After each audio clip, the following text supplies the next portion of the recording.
Welcome to Free Agents, our Cypher system RPG set within the Beacon Space universe. While the faction turn deals with giant political organizations and factions, our game looks into the Penumbra, the parts of society where light and darkness meet in the shadows and the cracks. The place where clients with exacting needs can claim plausible deniability and get the things done that nobody else can. Individuals within the Penumbra are the titular free agents, and a team of such will perform a mission today. We'll go down and meet our team. Let's start with Sir Ziegler. What have you got to tell us about yourself?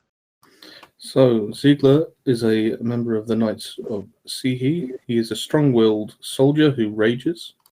He's a mountain of a man, constantly clad in power armor, and seems to be constantly wanting a fight with somebody. About sums it up. Next up, we have the shortest of today's agents, Cinch. What you got to tell us? Cinch is a clever explorer who works the system pretty well, and I like to sort of describe her as a candy-coated chainsaw. Like, really sweet-looking, short, pink hair, very unassuming. But if you get on the wrong side of her, she's going to cut you.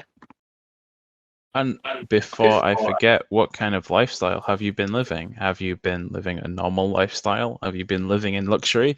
Or have you been living on the streets or on people's couches? Straight up, like, she's going luxury for Automacon. Oh yeah, you've been in VIP boxes. Oh, for sure. Like, yeah, best hotel room, like swag bags every night. Yeah. Spend your 500 howl. Ziegler, what kind of lifestyle have you been living? I've just been kind of living in this rented shed he's got that's attached to the house with, I can't remember the name of the landlady. Agnes. Agnes, that was it. Yeah. Yes. He's sort of been living there, so kind of standard, really. Cool. Spend your 250.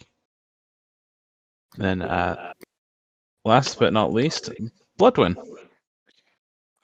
Bloodwin's also from Sihi, but not a member of the Knights. They're one of the a kind of naturally occurring AI as a result of the weirdness that is the computer systems on Sihi. They're an inquisitive explorer who fuses mind and machine. Very kind of androgynous looking, hard to pin down, and at the moment they're going around everywhere dressed in the kind of, they look like riding leathers, but they're armored to a degree and have a built-in kind of exosuit for dealing with hard vacuum. And what kind of lifestyle have you been living? I've been living similar to Cinch, what's the extortionate lifestyle? Whatever it is, the fancy one. Luxury. Luxury. That's the word I was looking for. The luxury lifestyle, living it up, enjoying the best that Automacon has to offer. Cool. What is luxury food for a member of the She? They're still kind of, their bodies are largely biological, so it's probably still kind of like normal food for people. But I think like the whole point, well, the thing that She believe about themselves is that they exist to experience things that no one that no recorded memories in the servers have before. Oh, cool. So probably lots of Gome's cuisine, which we haven't really. So deliberately trying things that no one that people haven't eaten before, and probably doing weird things like doing the kind of thing where it's like fusion of Gome's and Sihi cuisine, and just mashing things together to see what it tastes like. Yeah, awesome. As the title card for our episode comes in, we get the title come up, Trilby Trouble, and the camera comes in, and we see Automacon, the giant space station in the orbit of a glittering ice world. We get like the lens flare as the camera passes over the weak distant sun, and we see Automacon 372 in orbit of Gome. And as the camera continues to pan down, very Star Wars-esque, we see two ships. One is sleek and modern and it's packed with people. We see through the windows crowds of tourists, and we see lagging somewhat behind it, belching smoke from one of its engines, and with a few passengers on board. We see a much rustier vessel, and we see them going around one of the edges of Automacon, and we get a kind of split view of inside the cockpits of a yellow and green Quetel, and then an older gentleman wearing a peaked Trilby hat with a large feather in it. And we see their eyes narrow as they look at each other sidelong, and the ships jostle for position as Captain Trilby is saying, "As you can see on our right, you can see right through the windows of..." And then just as he says that, the other ship scoops up from underneath, blocks his view. It turns his steering wheel hard right, crashes sidelong into the sleek ship, which we can now see from a side-on view. The icon Speedy Tours is written on the side of it. It scrapes into it. It is knocked out of the way. He goes, "As I was saying, you can see through the right-hand side windows right into Automacon. You can see there the Robot Wars pit." And we get split screen cut into the other, where he's saying, "As you can see on our right, the Robot Wars arena is currently..." Hang on, and swings hard left on his steering wheel, crunches Captain Trilby's toes out of the way, and they have this scraping fight as they are moving around Automacon. As we see that, the camera then pans inside Automacon through the window, past the Robot Wars arena, and to a stage where we see a line of dancing robots wearing like mini skirts, waving pom-poms in front of a red curtain, like a traditional stage. The camera moves past that, behind it, and into a small cupboard where we see, lit up by a pad in the hands of Shiri, we see our team of agents all crammed into a cleaning cupboard. As Shiri is going, as Shiri is discussing the mission details with you. Yes. Wait, Siri actually made the trip out? Shiri's been here. Yeah, okay. Yeah. It's always been on screen before. That's cool. No, Shiri was physically there for the last mission as well. Hmm. Yeah, Wolf was on screen. Okay. How big's this cleaning cupboard for us all to be in? Oh, your head is, you have to stoop and your shoulders are touching the walls.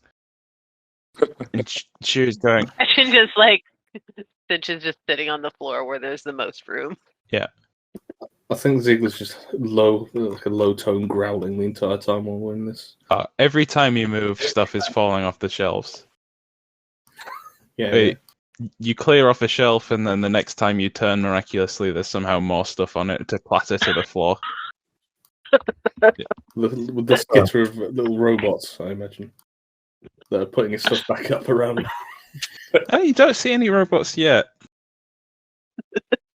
Yeah, but can I hear them? Oh, you can hear robots in every direction, conceivably. Whirring and clunking and squeaking. Yeah. And Sherry's just saying, "We got this letter from Captain Trilby, and it seems he's willing to pay to help himself out."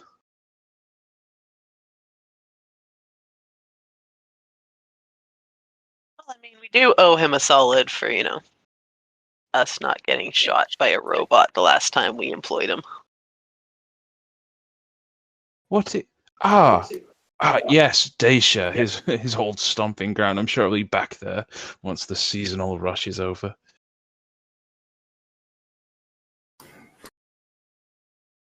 Yeah. He's definitely good to pay.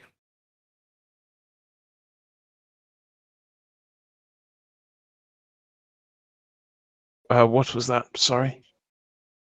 He's definitely good for the money. So. Oh yes, I But you have no doubt to of work that. your ass- The funds are in escrow as we speak. Get on with it. Tell us what the mission is. Did you not read? Okay, for the benefit of everybody, and looks at Ziegler specifically. Captain Trilby is running tours around Gome and Automacon instead of Yeah. I know all this. What are you telling me this again for? right. Go. What are we doing here? Go help Trilby run his tour and make sure that Speedy's does not go so well. Right. So what you're telling me is we need to blow up Speedies then.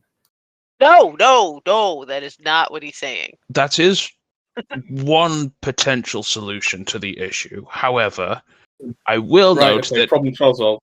if you want to participate in more contracts at Automacon, you may want to keep the heat off yourself. Yeah, blah blah blah. All right. It may be easier to not try and smuggle explosives onto their ship. Ziegler, I was able to get you a pass because the Concorde hates you, and anything the Concorde hates, Aguamada likes. But you better be on best behavior. Fine. Ziegler, we might be able to find you a really cool gun here. But you have to be well behaved so you don't get kicked out. Cherry I'll takes. I'll listen to the little one for now. Cherry takes a step backwards, and you hear a splash as his foot goes into a mop bucket, and he can't. Takes out her camera and just takes a picture of that right away. I think you go back to endlessly rotating and knocking stuff off shelves. Yeah. I think in response to Sinch talking to us, offering that we'll find a good gun for Ziegler, I think Modern's going to turn to Ziegler and say, "How do the Knights feel about self-targeting weapons?" Oh, we don't talk about such things, but if it kills the enemy, I don't question it. We could probably find you something better than a harpoon. Oi! Do not talk like that about my harpoon. No, your harpoon's good, but it's on your van now, right? No, I think I've detached it for this. Ziegler's got his harpoon on his belt, along with his shotgun. So, okay, I think I missed that session. You mounted a man-sized harpoon onto a vehicle. Yeah, I've got a hover van that I empty the back out, that Ziegler emptied the back out of, and mounted the harpoon into it. And then we had a whole bike chase scene where Ziegler started reeling bikes in with the harpoon. I am very disappointed to have missed this session. It was good, to be fair. It was good. And then Ziegler ended up jumping out the back of the van and using his jetpack to... Do you have your van at Automacon? I'm not sure, because of transport-wise, that would have been... You could have taken a lift with Biscuity. Yeah, I mean, the main reason, I imagine Ziegler only really got interested in this contract because he's a fan of Cinch. So he kind of got dragged along by Cinch being on the mission and decided to bring his van with him. So yeah, I imagine his van's parked up somewhere. Cool. Yeah. It's out the back door of the convention. It's definitely in a handicap spot. Oh yeah. With the back doors ready to be opened at any point to load stuff in and drive off with. Yeah. As you leave the contract, you just grab the nearest table and walk off with it. Sherry does the awkward squeeze and positioning necessarily to maneuver through the cramped cupboard and get to the door. And it goes, right, well, I'll leave you to it. Just brush up on your Gome's culture. You've got a tour to do. and the door squeaks, and Shiryu, who's a balding man, raises a hood over his head. It's a red robe. He's got a bunch of augments around his jaw and throat, and he heads out into Automacon. Sidge, what was that last sentence he said? What does that mean? Well, what? Brush up on culture? Yeah. It means we should probably take a couple of ships and see what's so great about these tours. Oh, I can do that. Yeah. There you go. Yeah. I think it's at this point that we get a knock on the door, and Kit arrives. Hello. Hey, buddy. Who's this? Don't worry, he's nice. Uh, A friendly You could local mechanic? Maybe not local. I think Ziegler returns to grunting and turning. Kit helped you with your fan. Yeah, but Ziegler's got a very short-term memory. True. Ziegler has a memory. He's got registers.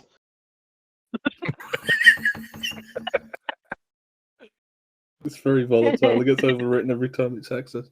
Every time you switch off, it goes. Switch off. Ziegler's some kind of AI. Every time you stare that off into the distance, and your brain just stops working for a bit. Yeah. Memory gone. As you're in this cupboard and in this this corridor, it's kind of busy out in the corridor. There's people going past. There's robots dressed in short skirts holding pom-poms. There's people holding clipboards with hands-free headsets running around, and you can hear the stomp of feet above you on the stage above, and the cheering of the crowd beyond. Some kind of fight going on upstairs. Yeah. Well, Might there be a is an show. arena for robot fighting. Yes. Sounds interesting. It's robots fighting other robots, not people fighting robots. Less interesting. They're just gonna crawl her way out of the cupboard and just stand up and stretch. Be like, next time, why can't we just meet at a restaurant? You have a roll of paper stuck to your shoe. I feel like this is just like the kickoff. And As we're squeezing out of the cupboard, I think everyone's going to pat Ziegler on the shoulder and say, "I'm sure if you talk to the organizers, they'll let you fight a robot." Right, I'm holding you to that. This is your responsibility if they don't let me do this.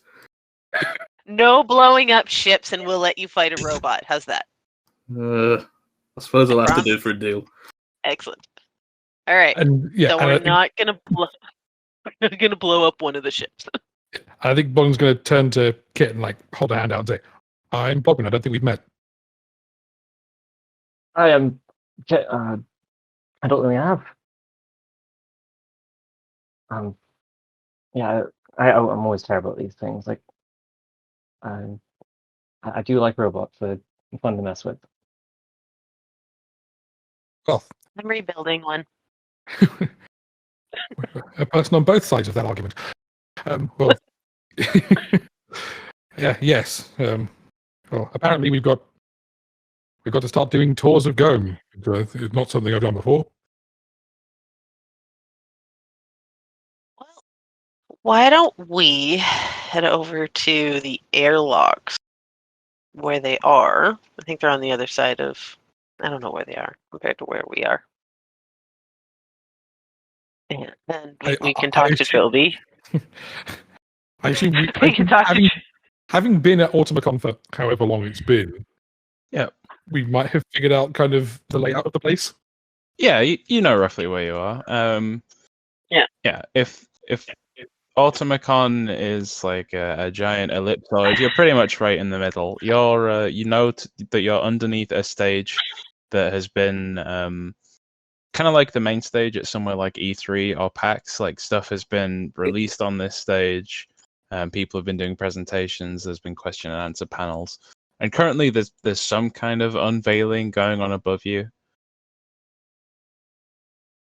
Can I can Ziegler try and decipher what's happening on this reveal?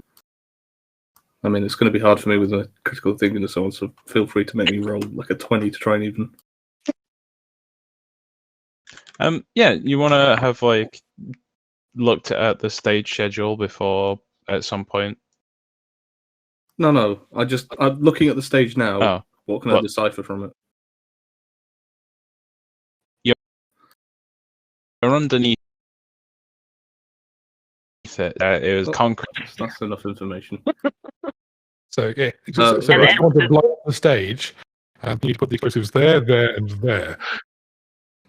I assumed that we come out of the cupboard and kind of walked out from underneath the stage. Yeah. Start walking to the floor. You find yourself in a corridor that looks like a mix between backstage of a theater, a fashion show, and also like an engineering workshop. Like there's a glittery PR people along with mechanics and oil-fingered individuals. So one of They're these slightly distracted by the glitter and debating about stealing a couple of pairs or a pair of the pom-poms. So, is there a sales representative within arm's reach of us? There's probably someone who Ziegler would think to be a sales representative. Can I start just absolutely staring at them and grunting? I mean, this isn't necessarily going to lead anywhere. I'm just while whatever's going on, I'm making aggressive eyes at them. Yeah, you see a young woman, striking eyes, like albino red, and then her skin also has like a reddish tinge, and blonde hair pulled back into a tight ponytail. She's wearing it kind of looks like a headset that people at an airport would use, like it's like big, chunky. It's got two big headphones on either side and a mic going to her mouth, and she's holding a clipboard. She's got hair plastered to her forehead. She's kind of sweating. She's in like blue overalls, like a mechanic's jumpsuit, with Robertson Industries over one breast, and then Sasha over the other on like a name tag. Okay. I don't know what everybody else is doing. I can go off on one if they have to do anything. You're just staring at her menacingly. Well, I was going to go up to it. So, sorry, I forgot the name of the industries. Robertson Industries. Robertson. So, Robertson, what are you doing here?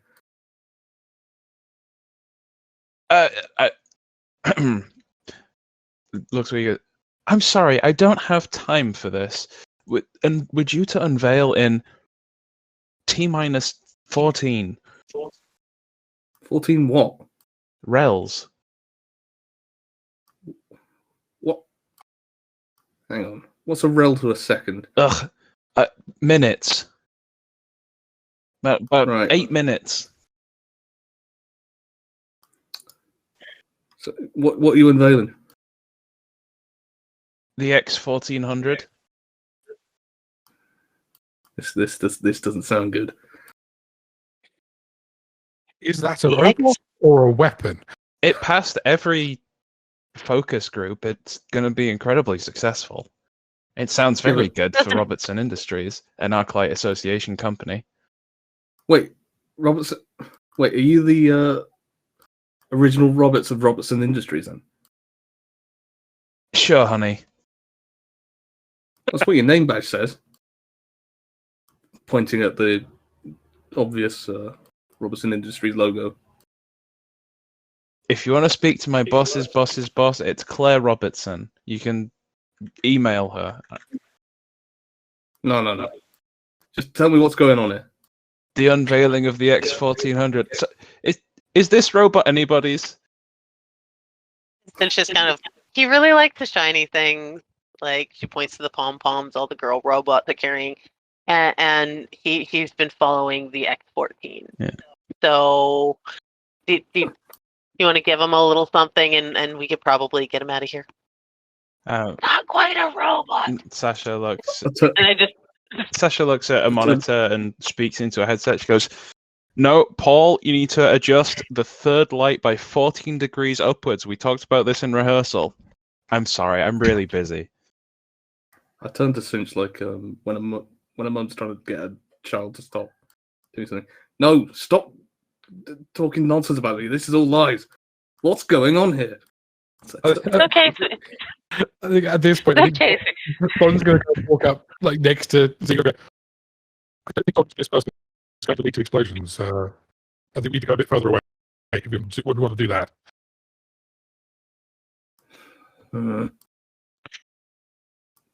Ziegler walks off as if he's won the argument, even though nothing's happened.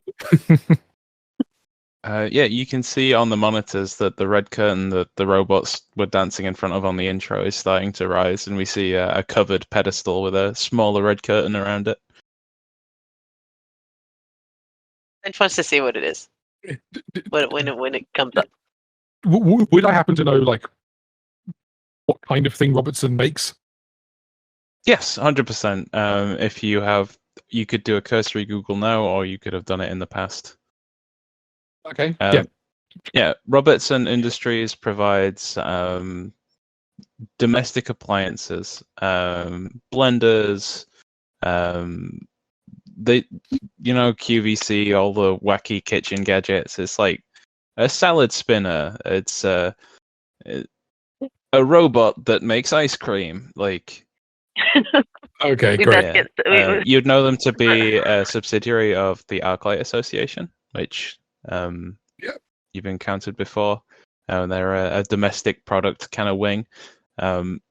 If you were paying attention, in the cupboard, all of the bleach and stuff was Robertson Industries branded.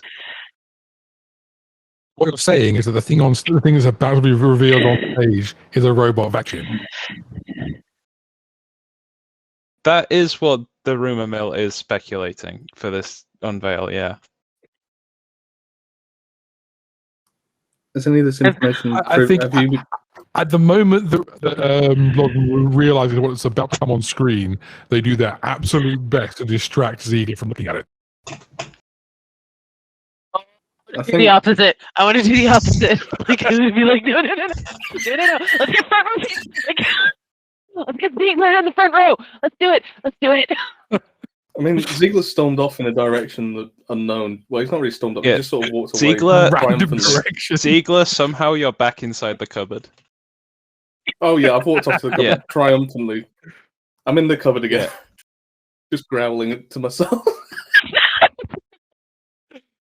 Just defaulted to go back where you came from. God, if we ever needed a distraction for the entire Automacon, this would be amazing. Ziegler front row in a vacuum reveal.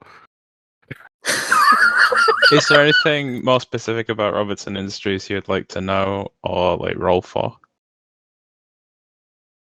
Really, now that I know what they do, and I think as soon as Don knows that it's like just normal equipment that an everyday person would use, they completely lose interest. Okay. Other than stopping Ziegler going on a rampage. I'm trying to think if there's anything specific I'd want to know. Yeah. This could be hilarious. Is anyone doing anything before the reveal on stage happens? Can we see, we can see what's on the stage? Yeah, or do we have to, There's a bank where you're standing. You can see, you can hear more than anything around the corner. You're kind of, if the stage, there's the stage and then there's a U shape behind it, and the cupboard you were in was in like the bottom of the U, and now you're in one of the wings. And there's a bank of cameras you can see where someone is like flicking between cameras and doing like the broadcast to the big screens, and you can see like all the different camera angles that they have on stage. Ooh. Yeah, and like on the other wing, if you were to step out and look across your stage side, you can see all the way to the other wing, and you can see the host in a glittery jacket waiting to go out. I honestly think I'm just gonna go back and convince Ziegler to come with me, furiously Googling the internal structure, the internal map and trying to find my way to get Ziegler the best view of this reveal.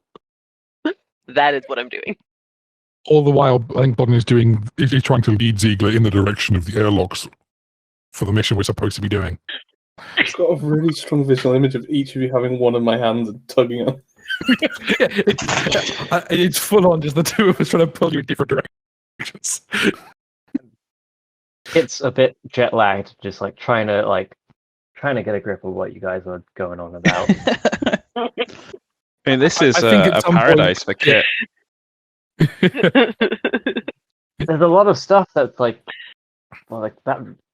If only they'd just let me just like feed the vacuum before it gets revealed. Oh, I can do so many terrible things to it. Oh, I'm right. sure there will be a distraction at some point shortly. I think at some point, we will like forward the letter that we've been sent to Kit to make sure they're up to the mission and everything. Yeah. He checks his computer and sees it pop up. Cool. So am I still in the cupboard at this point, or am I being convinced? You can be wherever you want to be. You tell me. I assume I'm still in the cupboard at this point, and Cinch and Bloodwind are...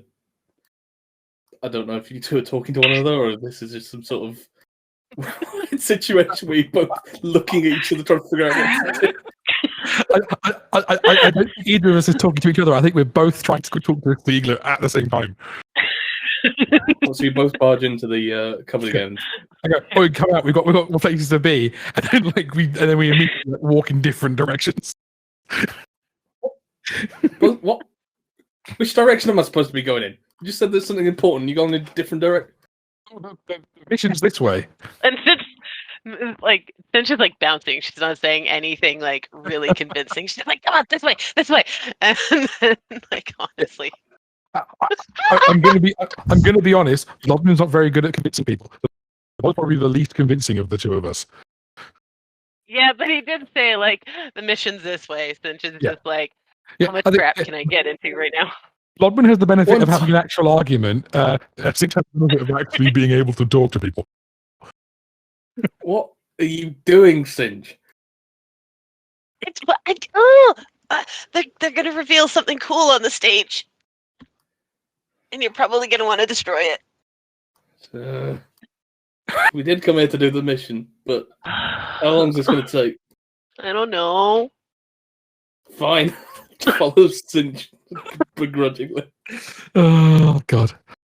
I think then follows behind, like looking disappointed. Mm-hmm. Yeah. While this has been going on, we see the audience, like, it does the thing in a TV show where it kind of defocuses on the argument in the foreground and focuses on the monitors in the background, where we see the host in a glittery pink jacket with bright blue styled mohawk hair, and their legs and arms are entirely cybernetic and uncovered. They're like chromed, like really shiny, and they walk out under the lights. And we don't hear what they're saying through the monitors, but we see them gesturing to the pedestal and like hyping up the crowd. We get some crowd shots of people like yelling and eating popcorn and candy floss and sitting in the tiered seating and standing up by the stage. Yeah, we get a shot over Ziegler's shoulder of the host with their hand on the red curtain covering the item on stage. Cinch, what are all these people so excited about? No, that's why we're here to find out. Oh, this is so dull. What are we doing? Yeah, the host flicks up their hand, and we see on the pedestal, about 3 foot across, about a foot tall, a gleaming chrome disc of robot perfection. It's got a see-through top, and it's got X400 written on it in embossed glass, and yeah, it's very, very clearly a robotic Hoover. They're revolving. Ziegler proclaims as he desperately tries to climb up on stage. I think Ziegler's doing everything in his power to get up on this stage at this point. Mr. Bloppin' is GM. doing everything in their power to try and get in his way without like actually being hurt by Ziegler. Hit like half-heartedly try and grab the back of their collar, hold them back. Cinch will stand in front of him and be like, no, not while it's on stage. Can I activate my On jetpack? stage. I think what we're gonna do here is a speed check.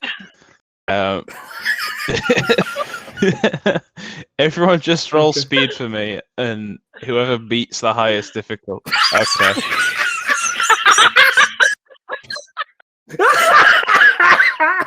It's better than a 1. Let's start as we mean to go on. Dude. Can we have our XP now?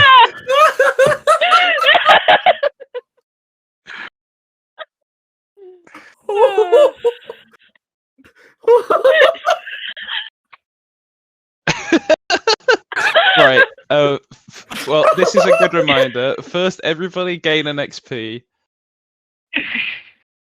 Is it everybody or just? Everybody Is it gain an doing- XP for accepting the free Everyone. agent mission. Accepting the mission. Oh yeah, Just- start a mission. Forgot about that. Yeah, just stirring up. And then Ziegler gain an XP. You can give an XP to anybody else that you so desire. I'll give one to Bloodman for actually trying to do the You want to mission. Bloodwin. Right.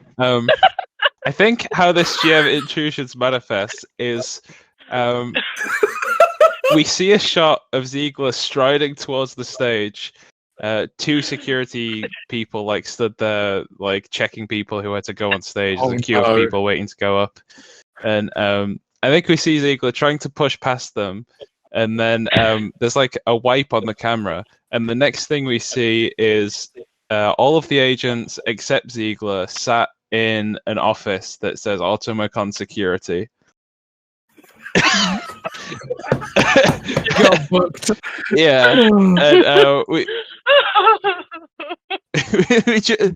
get this shot of a warrant officer coming out, unlocking Ziegler's handcuffs, and say, "You really should keep this one on a shorter leash."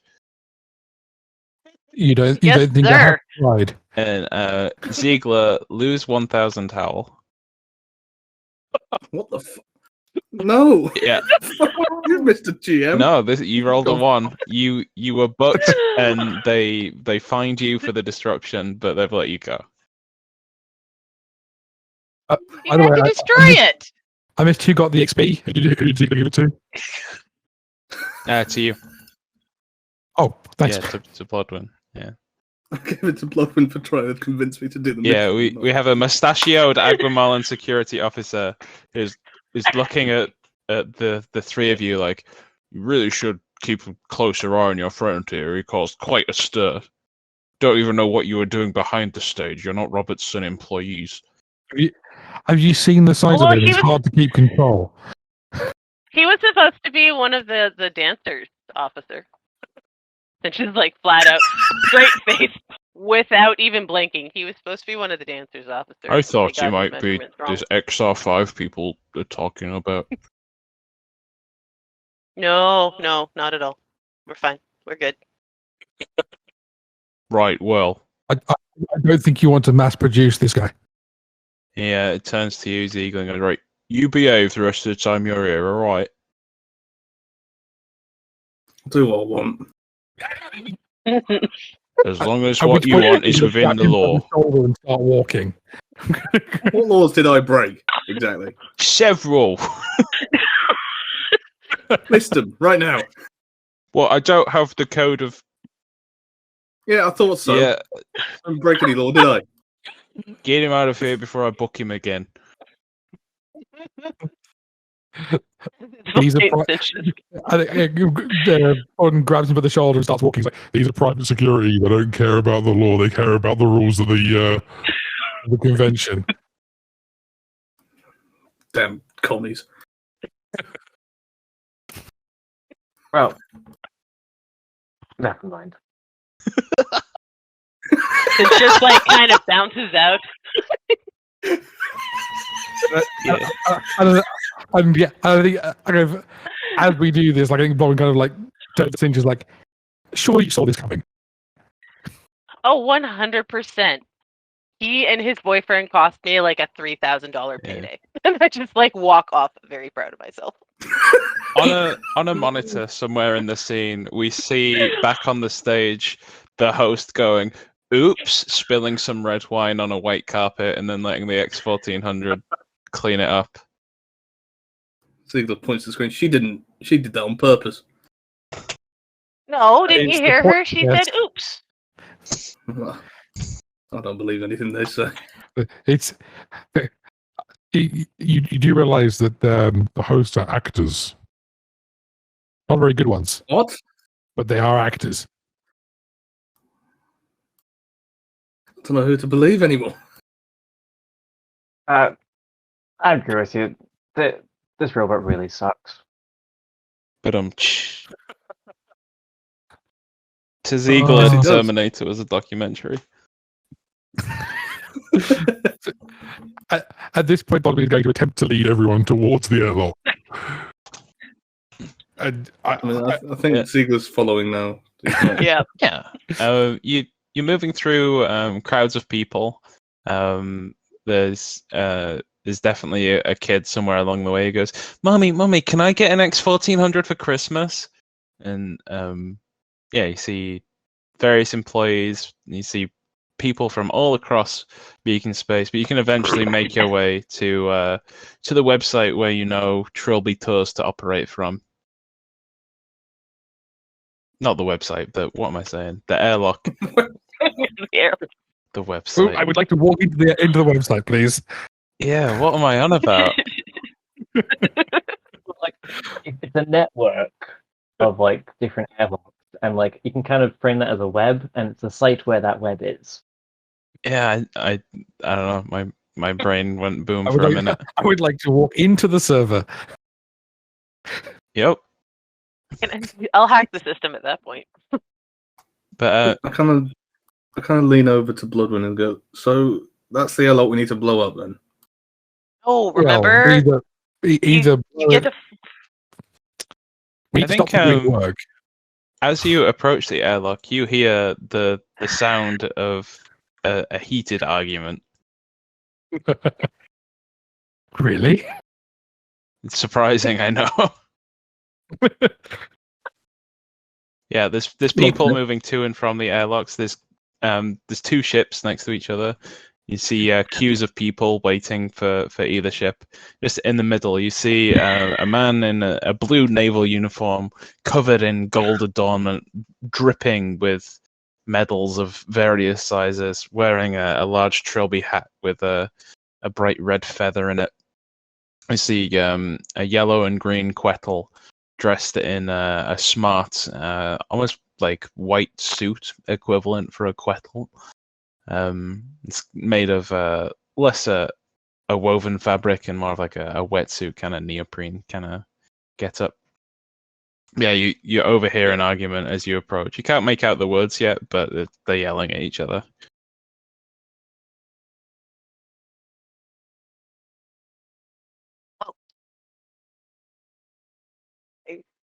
then she'll probably like keep going and kind of like stop, just so she can get a better earshot of what's going on. Or she'll get within earshot of it. As you get closer, there's a small crowd that's forming around this pair. Here's a. It was my slot. You're entirely in the wrong here, Yottle.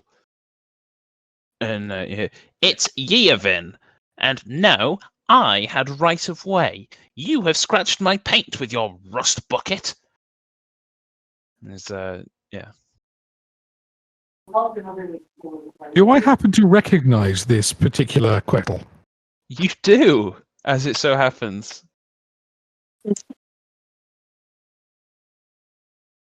With that note of recognition that I see, I'm gonna separate myself from the other three, so that maybe we can do some subversion tactics in future.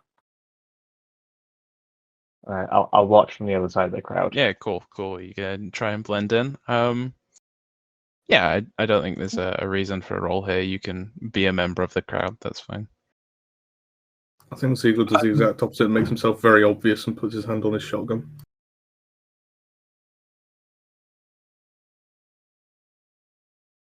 Just looking at what's I happening. think upon recognizing the Quettle, Bob's going to kind of walk up, going to stand next to wherever Cinch is standing, and is going to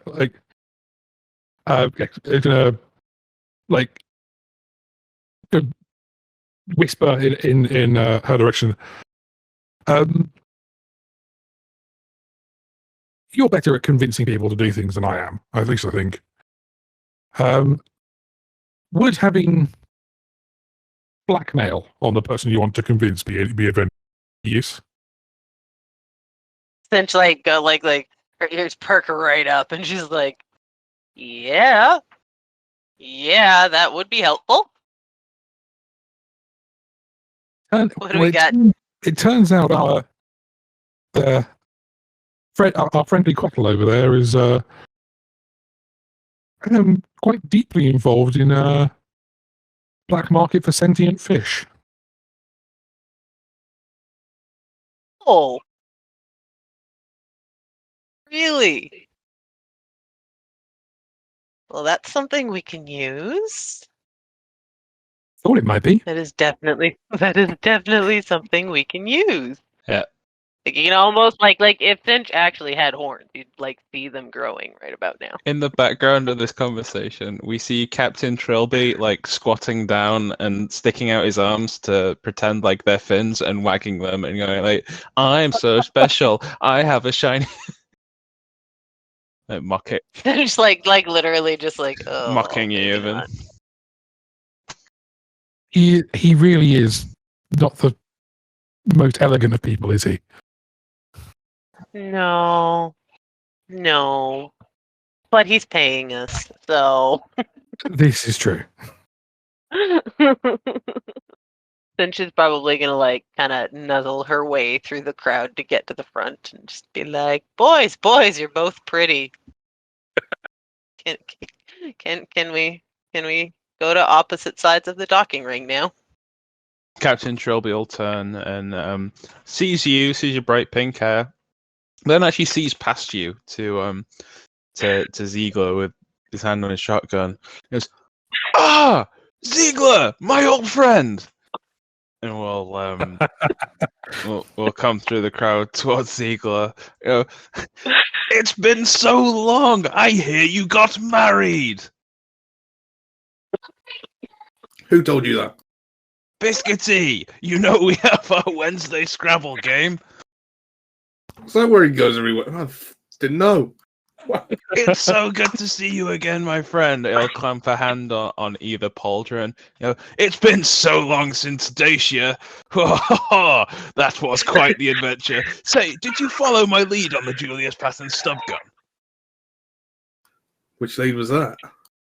Right, so no. We'll discuss that another time. No. We'll do this now. What information do you have on this? Oh, I'm sorry. My next tour is due soon. Thank you for taking the mission, though. This tour will not happen until you tell me what's going on. I put a hand on his shoulder. Paying customers. Look, they're all lining up. I'm competing with Speedy over there, you see. Well, you read the letter. You can go once you tell me what's going on. And she's just and she kind of just goes over. It's remember, they're not the ship we're supposed to stop. And she just kind of whispers. All right. You're only going if you talk to me about this later. We'll be having words. Trilby, can we pop on this? Is there room for us to just kind of pop on and get an idea of your tour? With the mission research. With the spectacle of the fight concluded, the crowd is starting to disappointedly murmur and walk away to various other attractions. There's still lines for various queues. These are not the only two ships in this set of airlocks. There's advertisements for tours and trips and excursions of all kind. You see one down to the town of Rainbow. You see all kinds of transports coming through. And Captain Trilby will say, "Well, I mean, yes, you can come on the tour, but I was rather hoping that you would present it." Present it. Yes, that Yevon, I'm not even sure. She, hard to know. With those, I don't know. I think Robin kind of into the conversation was saying, "Yeah, I believe Yevon is a he." Leave it to me. I'm an expert Yevon, public speaker. Yevon's a she. Okay, whichever one's correct is the one that I go with. Yeah. Yeah. This was 6 months ago or whatever when we played. Yeah, it was. It was a long time ago. But yeah, we'll assume Bloodwin gets it correct. Yeah. Yes, thank you. Yeah, Yevon is a she. For the viewers at home, that is the Great Ferry Heist, which can be found on YouTube. I turn to Captain and say, "Yes, I'm an expert public speaker, and I know everything there is to know about bears. I will speak on that." Well, and there'll be This no is a problem. tour of Automacon and Gome. I'm not sure Gome has bears having no native biosphere, but you can certainly tell the customers I don't care. Wait, Yes, I care? will do that. What's this tour about? I thought you were trying to be better than the other guy. Well, yeah. So shouldn't you know about it? Or does he not know about it? Well, I know about it. I studied Gome's literatures. I went on an expedition with Gome's monks for 3 weeks up to the peaks to learn about their culture. That corporate swine is just doing the manual. Okay. But I'm struggling So- to both present the tour and drive with all of the traffic. Oh. I look around the group and go, "Do any of us know how to pilot a ship?" Not yet. I know the basics. Kit does not have any skill in the drive. Yeah, Trilby will go, hang on. I drive my ship. She's got some issues. Any guns? Just these two. And he'll go bing, bang. It's a tour ship. They tend not to need weapons. It's a tall ship. Well, How many broadside cannons does it have?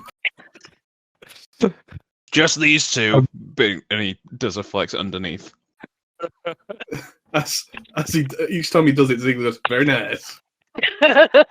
Gives him a nod. Say it has a few issues, the ship. Oh, it has many issues. The port sight engine is working at 65%. The paint is all scratched, and I can't afford to put a new logo on because there are so many people on board. The cost of fuel is almost the cost of admission, and I can't compete with these corporate hacks. Did you reduce the number of people to make it more efficient?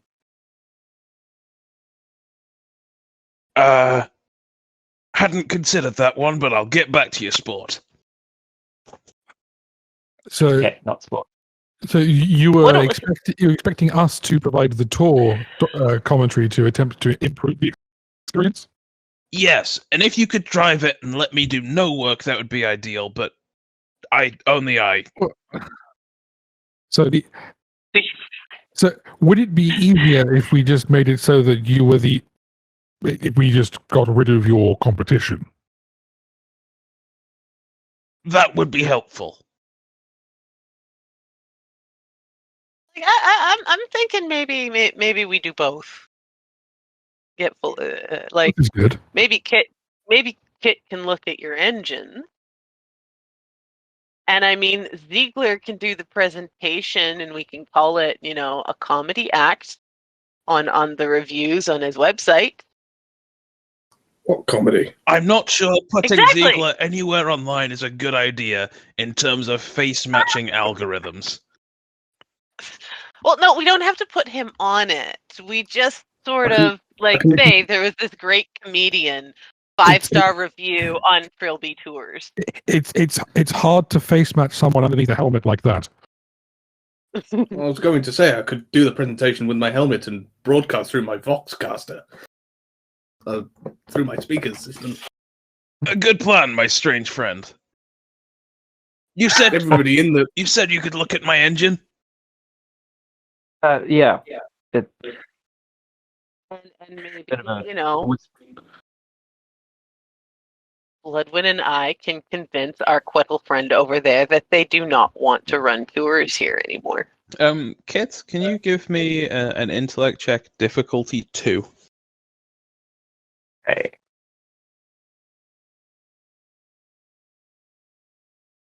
I'm going to spend 1 level of effort.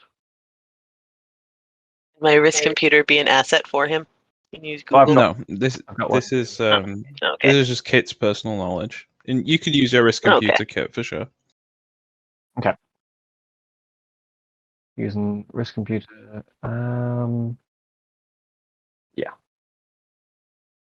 Yeah, it was difficulty 2 because you know this ship, you know its configuration, you know it to be on a scale of 1 to 10. This is a level 2 starship that has seen better days. It was produced maybe 70 years ago by the Amelhart Institute, and somehow still conking. It's got some miles on the FTL drive. Yeah, you recognize this. Okay. Yeah. It's a 2001 Fiat Panda. Is there like a known issue with the port engines, or is that just idiosyncrasy of this one? It's old. Okay. Yeah, Just there's old. no specific issue with this model of ship. Okay. Yeah. I think It's good looking after. Yeah. Its model designation is AI_31_, but everyone called it the Tourmaster. Okay. Yeah. It's equal parts bus, tour vessel. It was sold to a lot of small businesses in the business of moving people.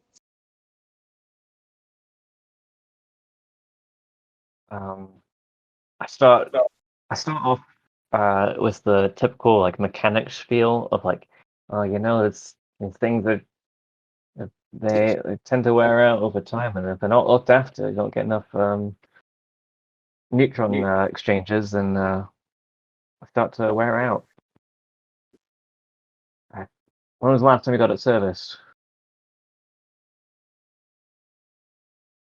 I have not had it serviced apart from when I had the logo sprayed on the side 15 years ago. Wow. Hit like That'll do it. Cinch. And So, did- Frederick, I can't remember. Bloodwind, did you go to Dacia as well? I believe so. That was the one where we were on the tour ship that we landed and there was Yeah, a robot. Yes. He did Yeah. like the terrible review because he like ripped apart Yeah. Trilby's Yeah. like thing. Yeah, you've been on that vessel a year ago, and it's significantly worse for wear since then. It's seen some better days. Even in the time that you've seen it, is not looked after it this last year. Just like then she's gonna turn to Bloodwind like, did he get in another firefight? Like, ooh. It's like I just like friendly little clap on Kit's Yeah, shoulder. But you got your work cut out for you, dude. Lauren's going to like not to the captain's face, but going to express some confusion at the idea that someone could possibly have this much damage when just running a tour service. Yeah.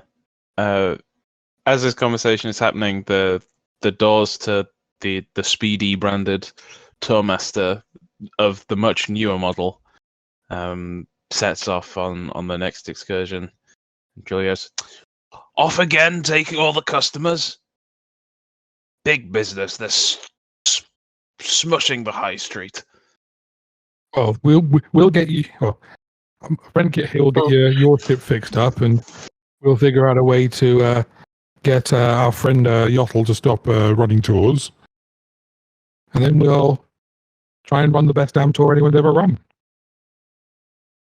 No one respects the good local tour providers anymore. It's all these big businesses, and they're all the same, all sanitized. You order via an app, blah blah. I Local. You were out at TTTI before. What do you mean local? Local-ish. All right. So is that kind of an idea? We can write down a.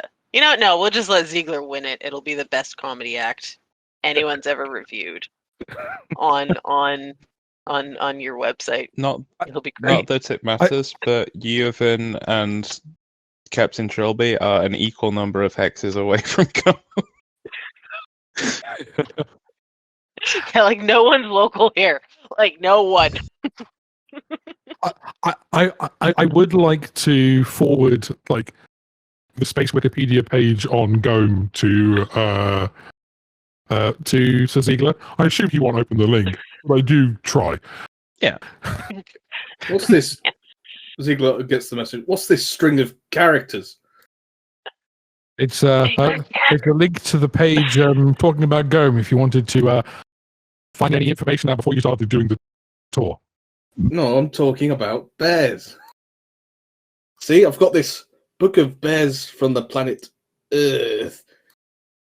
Earth. Earth. Isn't Earth just another name for dirt? I don't know. I just read what's in the book. Oh, it's one named planet. Finch would have like zero idea what Earth. Yeah, Ziegler, on the Wikipedia page, it's up to you how much of this information Ziegler actually retains, but you would know Gome to be TL3, hundreds of millions, has a breathable atmosphere, it is frozen with an unimmiscable native atmosphere, native biosphere, sorry. It has a refueling station and a gas mine, and it is heavily mined. It is exploited for its natural resources. Okay, well, I think Ziegler's retained frozen atmosphere people. You would also know about its largest city, the town of Rainbow, and populist figure Dorothy. Okay. You're taking the tour over the rainbow? Yeah, you know the landmarks of Gome. Is there a bricked pathway that's yellowish? There is a yellowish brick There was. path, yeah. What was it? Citrine. There was a citrine road. Citrine based, yes. There was a citrine road. Is there a device to scare away birds that doesn't have a certain organ? There were some predator farm that robots was, that were damaged in particular ways. Yeah. But this is all on a previous session. Was there also a large predator that lacked the courage to attack? There was an animal, yeah. Yeah. He was like half bald and just adorable. Yeah. And there was a malfunctioning robot that needed lubrication. Oh, yeah. Yeah. Okay. I think I get the gist of what happened. Yeah, there was also a bunch of people wearing monkey motifs on bikes that attacked. Oh, yeah. Was there a bucket of water involved with one of the And then enemies? there's a bleed there user was who was affected by water. This is a summary of a previous episode for everyone listening. Yeah, I wonder where the inspiration for this episode came from. And it was the origin of the soon-to-be purchased Glitterbot. Okay. No Someone spoilers. from Kansas. As someone from Kansas, I love the hell out of this. Well, as everyone knows, there is no place like Gome. I hate No. A mission if you'd like to look it up on YouTube. Oh, and the town that Dorothy rules is called Kansas. So Oh, you need to listen to that episode. It was The amazing. episode is amazing, and the fact that it takes us so long to actually realize what's happening is the best part. They only 2 hours in with all the Seymour, I think Seymour's exact words were, "Fucking hate you." Yeah, it was the moment that Dorothy walks out of that building is amazing. It is worth a watch if you would like to take the time to do so. Yeah. yeah, I probably will go and listen to that. Anyway, back in our current session. Cool. I'm just gonna plug the other episodes of this show, and it'll be the whole episode. Best of moment. The whole Um, cast and crew together. I think Bodden is going to take the chance to provide Cinch with the blackmail material that they have on Yotl. So that we can Cool. prepare whatever it is we're going to try and use to convince them to leave. They are currently on tour. That's the ship has gone. This one. Yeah, All right. we're preparing for the next time around the Yeah, job. cool. They will be back in 30 to 45 minutes, depending. Perfect. So I'm sure Kit will take advantage of to try and fix the engines. Yeah. I think during the Ziegler's studying his book, but it's upside down, of course. The upside down book on bears. He somehow recovered from some wreckage somewhere. And has access Is, to is this actually a physical book? yeah. You somehow got an actual physical copy of a hardback book on bears. Yeah. Yeah. What do you think Ziegler does in his free time? He reads one book. Down.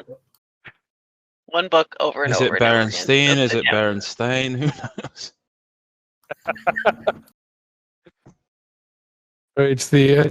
It's Goldilocks. Yeah, that's why he likes Cinch so much.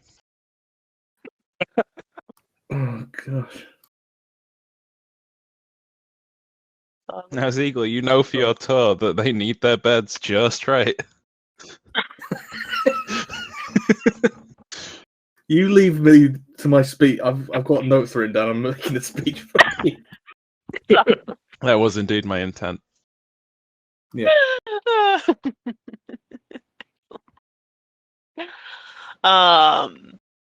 So yeah, I guess. Sorry, what's happening at the moment? We fix this. Kit fixing the engine currently. Yeah. Kit's like itching to get into the engine room and just see how bad the problem is. Yeah, Terrifying, you probably. can absolutely. Trilby takes you aside, and takes you into the ship. He's talking to you as you go. I don't think. Where are you from, friend? Here and there. Would you consider a permanent position with Trilby Tours? I could use a mechanic on staff. Well, for the right price, of course. I can pay you. Well, once we get off the ground and get profitable, of course I can pay you. But initially, I can pay you in exposure. You'll meet a lot of people doing this job. And if they see Trilby Tours and see engines by, what was it again? Sorry, Kit. You could always take out a loan to ensure that I do a good job the first time. Right. Anyway, here we are. And pushes open a door, and as he pushes it open, there's a backdraft wash of steam, and you see into the 70-year-old engine, level 2 engine, which, a general commercial good currently is level 3. This is a significant step worse than the average thing on the market currently. Can I give it a look of disdain and say, this is worse than my hover van? Yeah, you followed along. Okay. Like, how thick is the layer of, grime? I mean, it's not actually that dirty. There's dust, there's wear and tear. But I mean, he's been in here. He has tinkered with it. Why don't you give me let's do perception, speed or intellect, your choice. It's going to be difficulty 2. Difficulty 2. Speed is if you're observing, and I've got a skill for machines, identifying and understanding them. yep, that definitely applies. looking at this engine.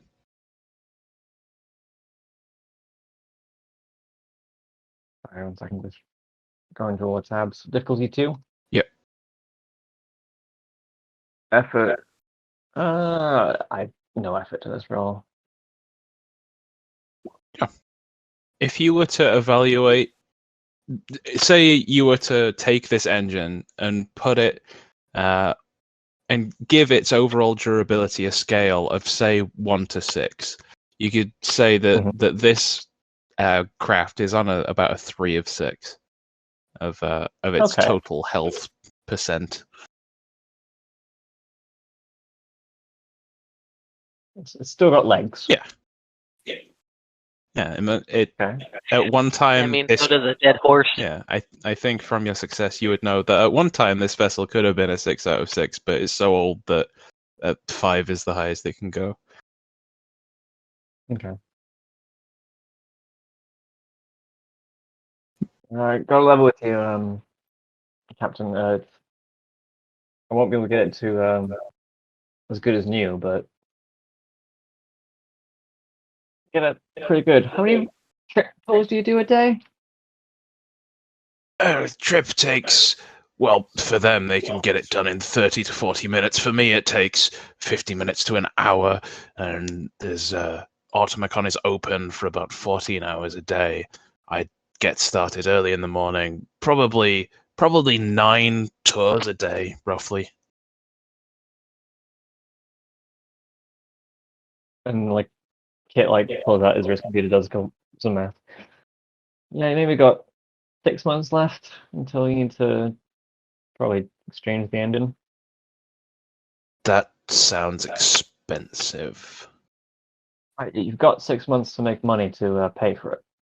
That's true, and if you help me, you seem to know what you're doing. We can do a patch job, maybe get me 7 or 8 months. I'll see what I can do. Yeah. Not working on it. I really should get a new engine before I head back to Dacia anyway. They're instituting new fuel regulations, and I'm not sure this would pass. I know a couple of tricks. Oh, good. Like Volkswagen. Yeah, they were. They did it the sloppy way. Yep. Well, if you get caught, that's the trick, Trilby. Trilby never caught. Trilby's trick number 1, never caught. I'm not asked about that one. That's what I always say.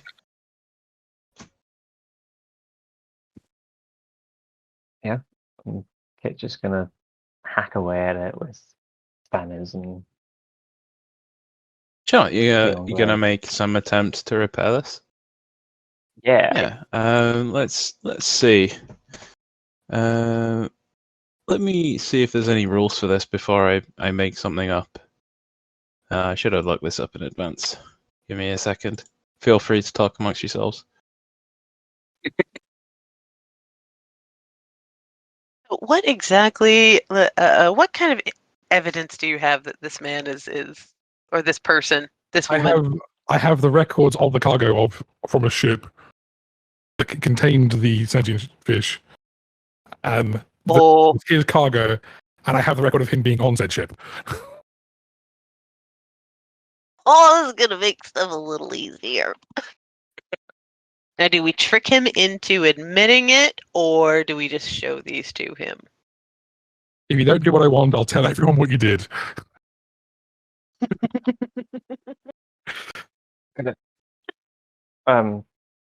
If Kit overhears this, as he's doing his estimate for how long it's going to take to fix it, he would say, "You could always wrap a rotten fish up and hide it on a ship. Send a good message."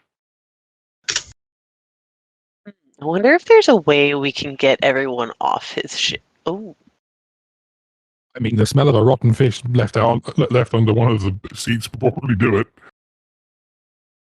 I mean, that could work. Get everybody off a ship. Do you want me to force them off? Well,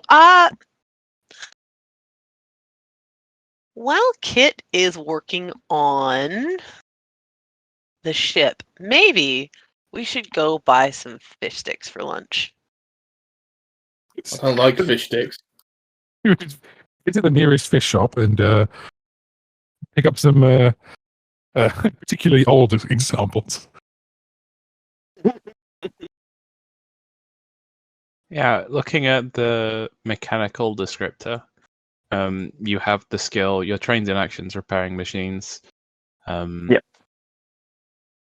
This is gonna be difficulty 4 for Yep. like you've done your initial evaluation like visually. Mhm. This is gonna be starting to get stuck in with your tools and getting like actual hands on.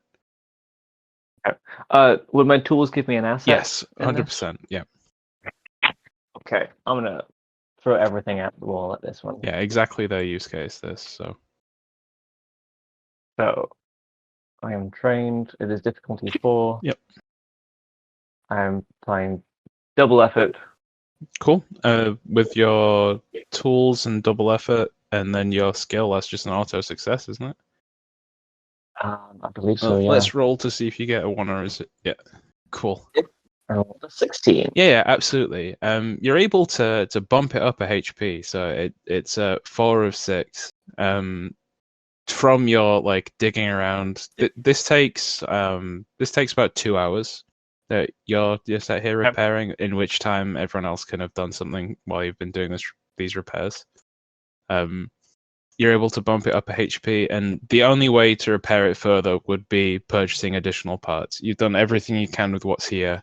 You can see like some degraded filters, and there's like an alignment crystal where it has a sharp point and it's worn down to where it's blunt, and the only way to fix that is to buy a new one.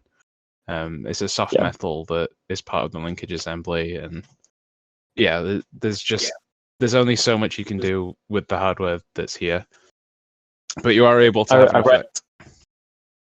Yeah, I write up a shopping list and a estimated cost. Yeah, absolutely. For... It's automacon, so probably cheaper than usual. Can you roll for me? Actually, we'll do that when you actually go to buy stuff. Yeah. Yeah, you're able to estimate that if you were to go like out of the catalog in a dealership, this would be about 1,000 towels worth of repairs to bump it up a HP. But also, you probably know that you can get a deal here. We are a bit far away from Amelhart's influence, so yeah, factory parts might be harder to come by. But The aftermarket stuff is better anyway. yeah, you're not going to be able to do much for the FTL drive, but the sublight engines you can probably swap out pretty easy. Well, if he's going shopping, we can try and negotiate a better price for him. And I kind of like the idea of just sort of showing up to one of, Yotl. Is it Yotl? Yotl. Yaren? Her full name is Yotl Gertrude Mottle. Yotl Glue. I like the idea of just showing up for their tour. Yevon Gertrude Mottle. Yeah.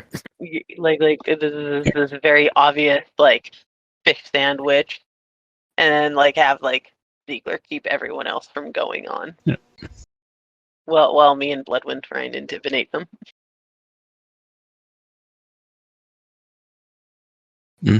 Since why do you have that fish sandwich? It smells disgusting.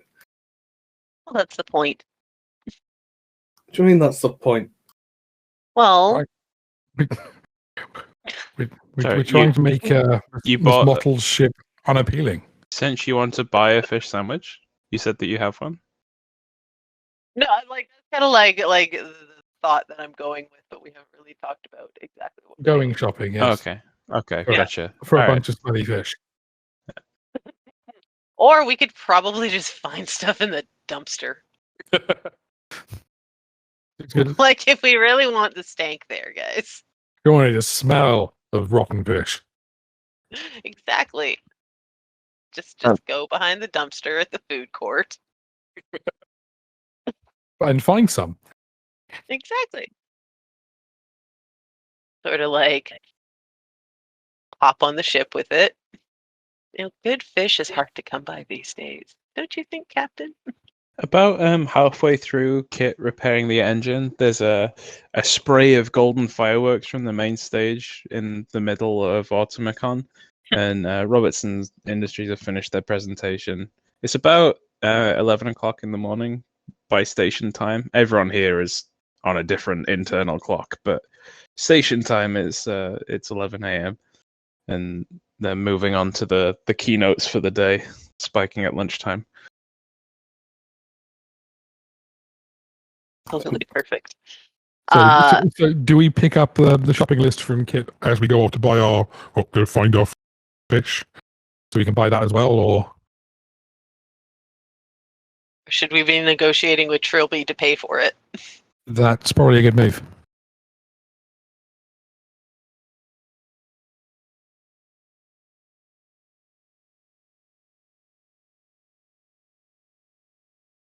Yeah, Trilby is on his ship.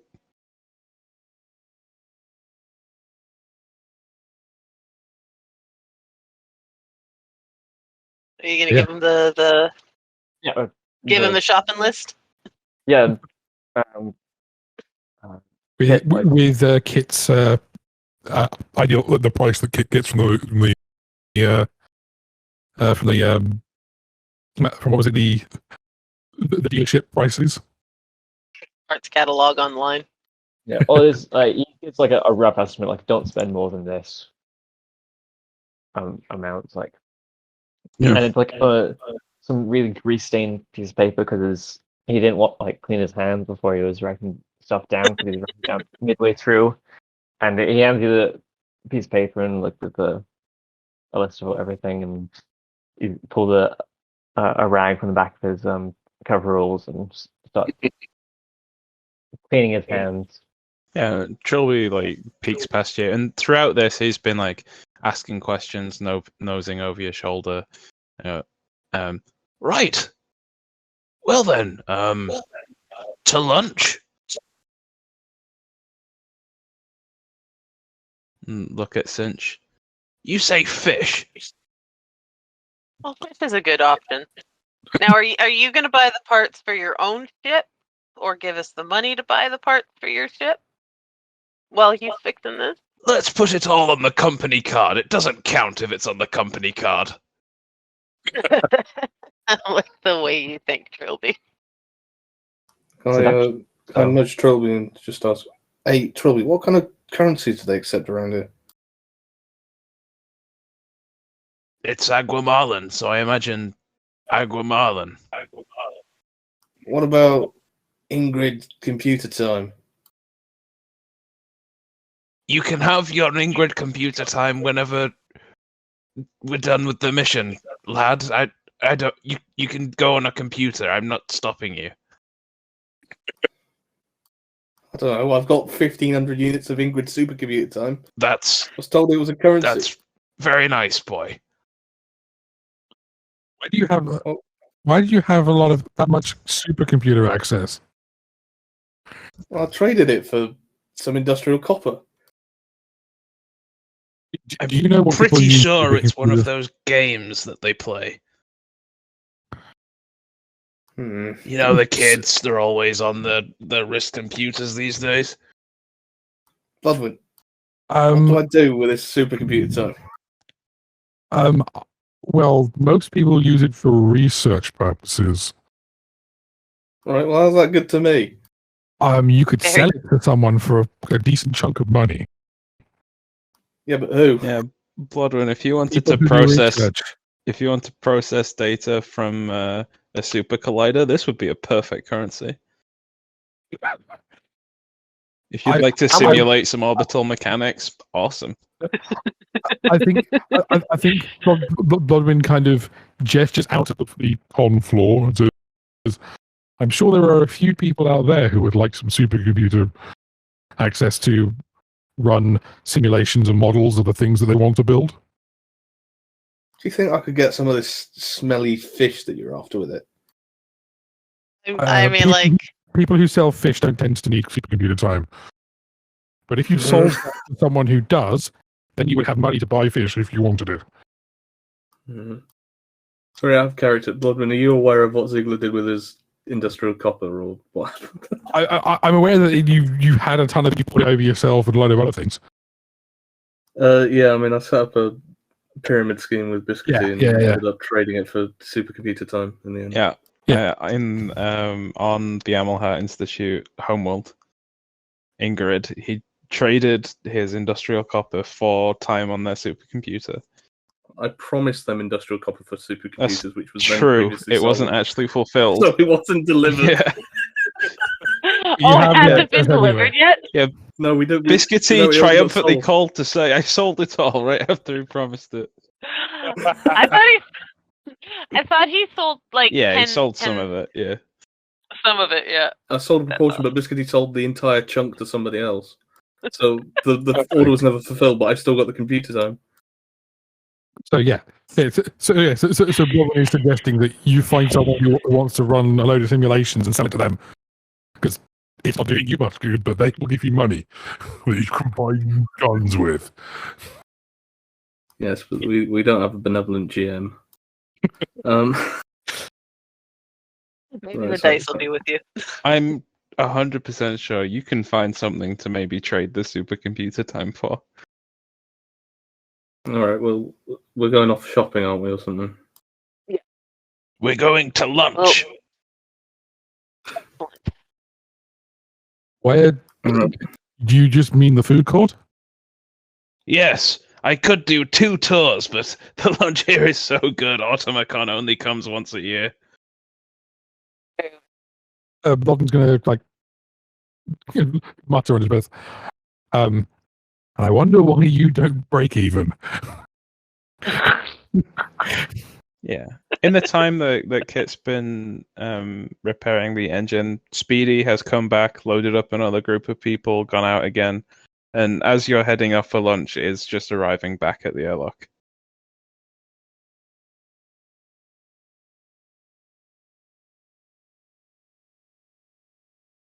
You can head off into Automacon. Past the crowds of people, there's humanoids, reptilian people, there's several of the slime silicon-based creatures, several of which you can see their lunch floating within them, slowly being digested. Are there any people who look like they're engineers or that kind of people who are technicians on what's going on? Pretty much every other person, yeah. Can I accost one and as we're walking back, not violently, just Yeah, you want to grab someone's attention? Yeah, sure. Let me come up with a name. Hang on.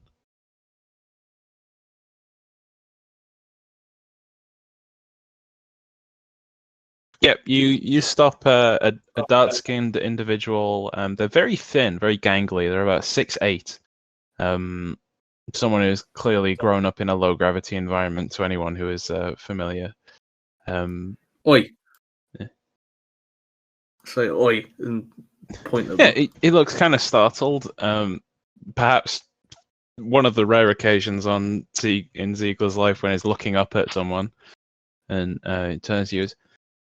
Yes, can I help you? Yeah. Would you have a use for some Ingrid supercomputer term? I've never been to Ingrid.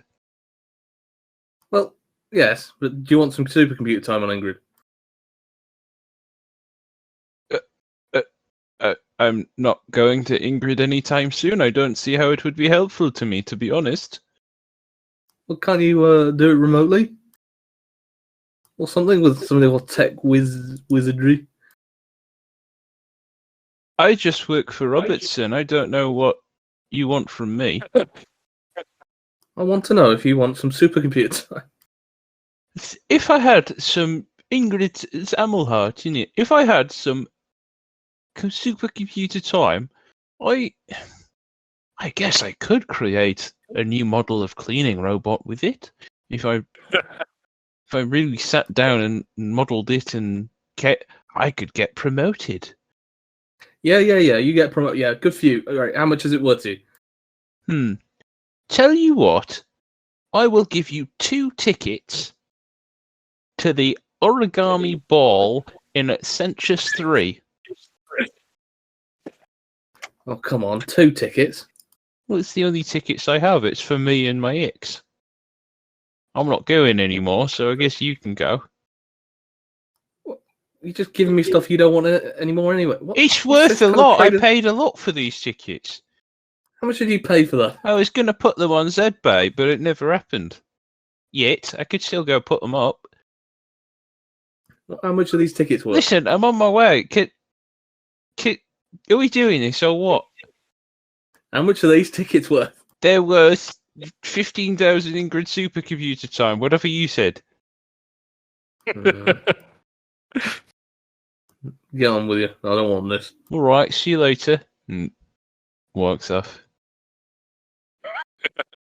And she kind of walks up to him. She's bought herself like the most obnoxiously purple ice cream with whipped cream and some sort of pink fruit on top of it. Yeah, and she's like, "Oh, that didn't go well." Yeah, that cost you 25 how. Whereas Ogman has just like picked 3 food carts at random and ordered the first thing off the menu. Captain Trilby has some kind of mollusk and is loudly slurping one half of it from the shell.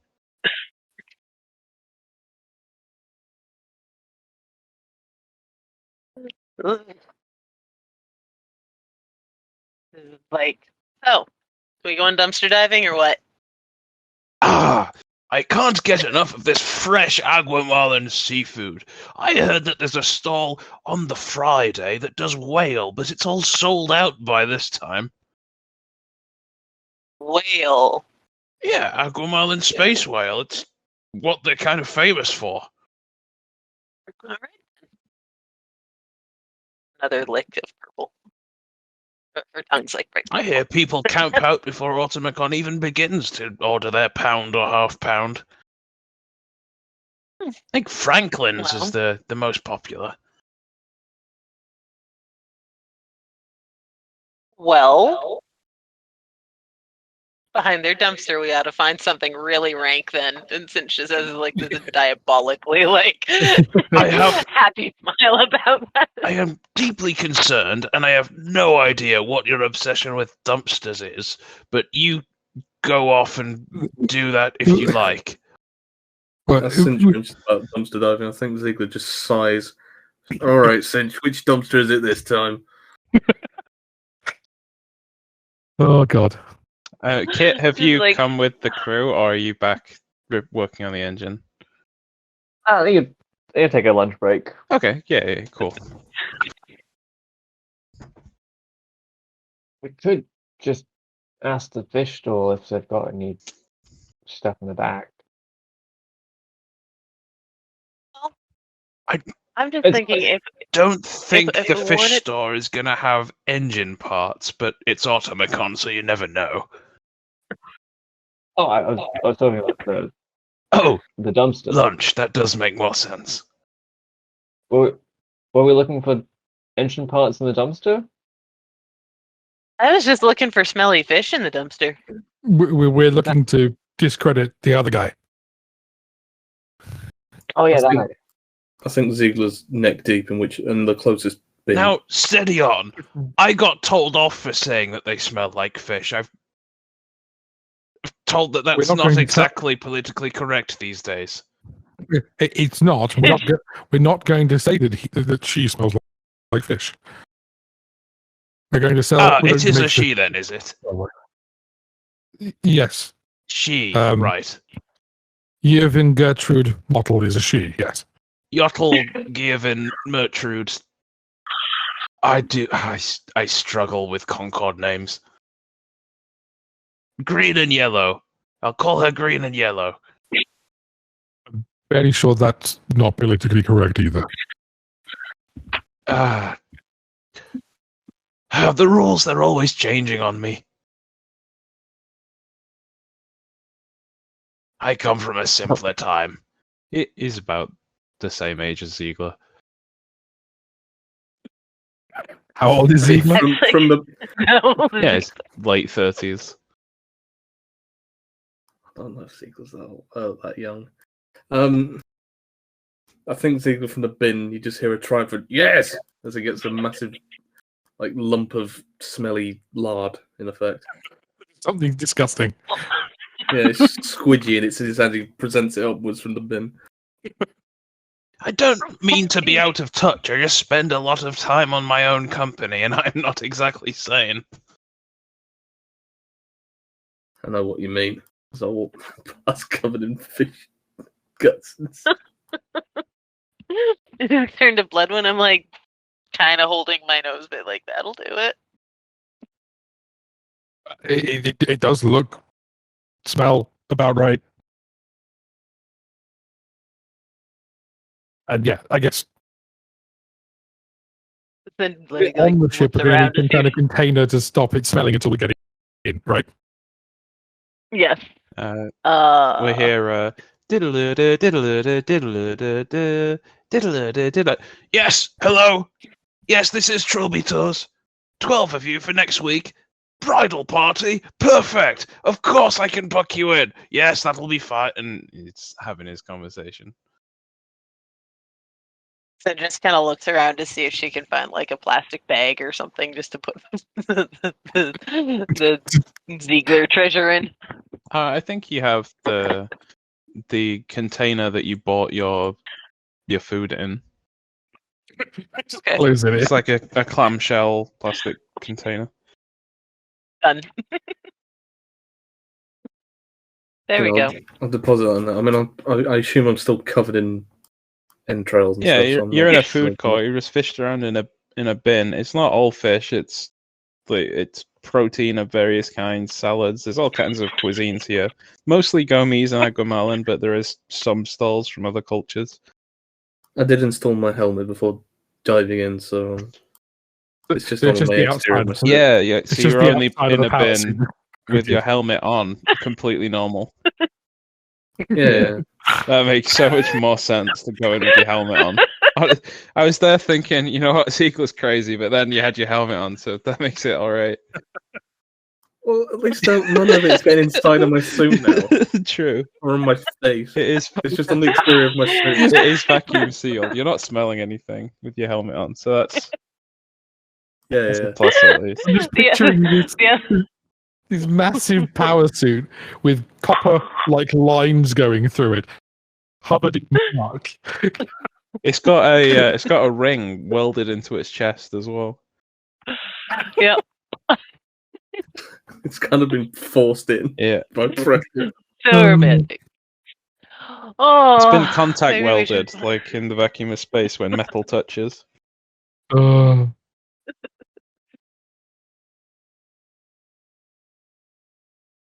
Right, where to next? These barks out. He's got them on, so it's this massive, really loud speaker system blaring at them.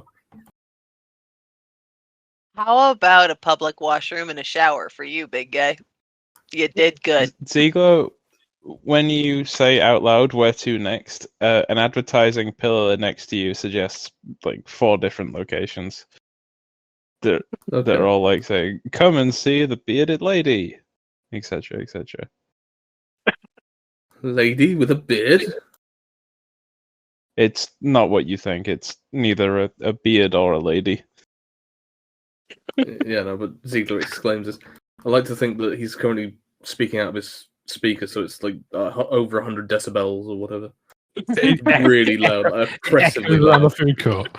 Yeah. When you say It's like- bearded lady out loud, the advertisement like selects and expands, and you can see that it's a euphemism for a new brand of missile.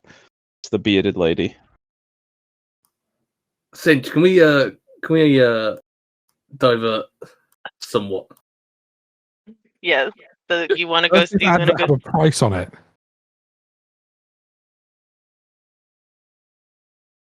Oh, you're asking me? No, there's no price. It's like an unveiling. Proof of concept. All right. I think Ziegler's going to start wandering off unless otherwise prompted. Let's just see the parts store and get what we needed. Yeah, I'll split off from the rest of the Bloodfin, make a speed check, difficulty 3.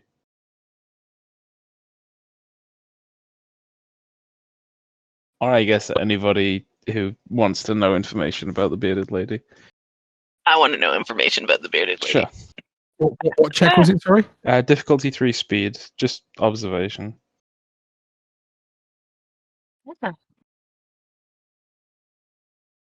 Yeah, I rolled exactly what was needed. Bloodwin, you see from the advert that the beard is an armor-piercing forward charge, and LD stands for low density. It's designed for urban conflicts. Ooh. Urban conflict armor piercing missiles. Yeah, it's like a bunker buster, but very precise. The beard is LD. What is it? Is it like a ballistic missile with a Hesh round stuck on the front? It's a scalpel to the ICBM's hammer. Yeah, but I'm just imagining the front charge being like effectively a squash head round. I had not thought this far ahead. Whatever you're imagining is correct. Okay. I'm imagining a perfect sphere, painted blue. It is a Tourmaster engine on top of a rocket that is conveniently available to steal. No. Well, Ziegler's just walked off in whatever direction it's pointed to as it happened. I think then she'll give the fish to Bloodwind and say, "You help Kit. I'll keep an eye on Ziegler, and maybe get him to the hotel for a shower." What, do I need the fish for this? The fish was your idea. The fish was Kit's idea. Well, then you guys get it. Cinch runs off and follows Ziegler. I think Bloodwin is going to take the and decide to go and find some kind of airtight container to put. Yeah, I think the last that we see before we go to break is two separate, as like the two of the team go left, two of the team go right. Behind them, in like the background of the shot,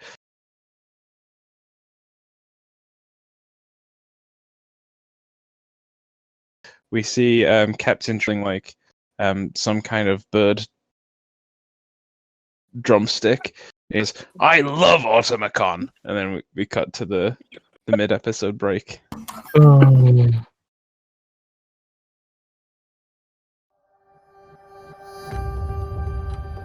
Become healthier. Become stronger. Become smarter. Become better. At New Eden Gene Bank, we offer plans and opportunities for people like you who want to break their limits and rise to new heights. Visit your local branch today for a consultation. New Eden Gene Bank. Be a better you. Proud sponsors of BBTV.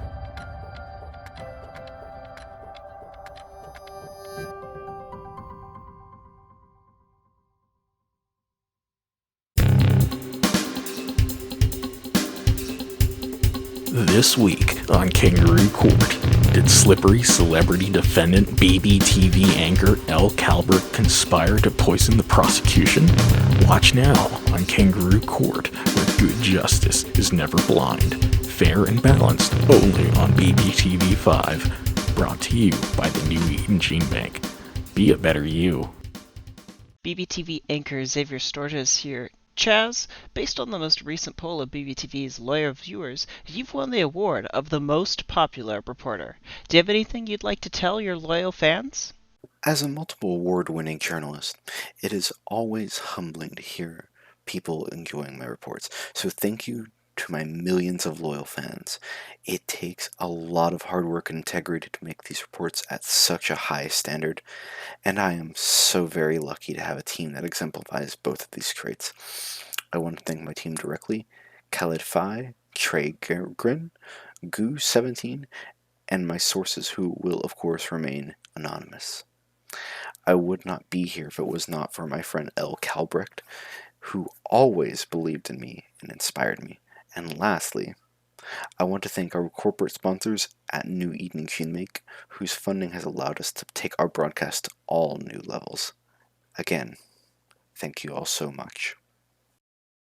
I think we cut back in from the mid-roll advertisements, and if you're watching the DVD version and there is no advertisements, it's just a fade from Trilby saying, "I love Automacon," holding a chicken leg to an empty bone, as he's polishing off the last of it and sucking on his fingers. You're, right, wait, hang on. Where did the underlings get to? And yeah, we cut to, I think we cut to Team Bloodwin and Kit first. Where do we see? Well, Bloodwin is beelines to anywhere that sells a airtight container to put this smelly stuff in. Yeah, I think it's fairly trivial. We can say that you have it wrapped in a plastic bag or something like that. You've twisted the top of. Cool. And then I guess we've taken the company card and gone shopping for the parts we need. Yep, you have a you have a credit card that says Trilby Tours, and if you peel back a little bit, you see the information for one Patel Wazowski, but don't question it. Does it have the pin code like written on in marker or something? Yes.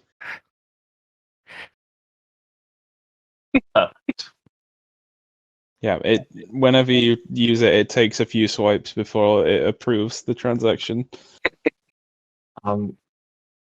Yeah, so we go to try and find a mechanic shop, or at least a parts dealer. Sure. Let's abstract this out to, it's not if you find parts, it's how good the parts you find are. Yeah. Say it's difficulty 4 to find the right things that you need for a 70-year-old vehicle. I have a scavenger scanner. You have a tool that is exactly right for this situation. Scavenging for parts, yeah, absolutely.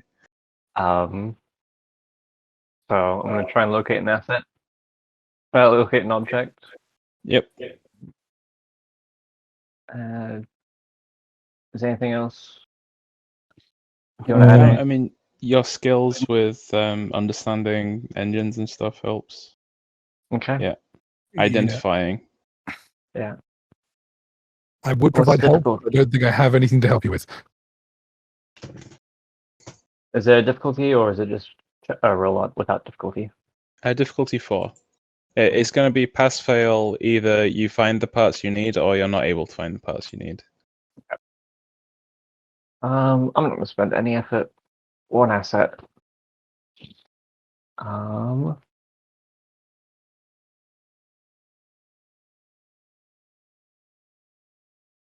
Yep. Failure. Ooh. Yeah, you can either spend an XP to reroll, or just let that failure go. So I'm imagining that we get to it and like it says like card denied. Yes. Yeah, absolutely. Yeah, you do find the bits, but you go to use it, and it says been blocked by funds provider. There's this card has been cancelled. Yeah. I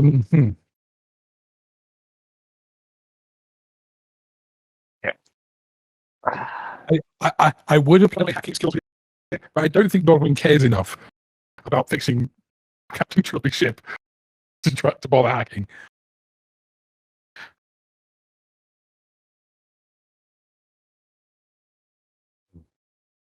I can bodge some stuff together with the duct tape I have, but Well, I mean, new card. to be fair, fixing a ship wasn't the mission, so Oh, it's helping him out. That's Yeah. part of the mission. he is a nice guy. Sometimes.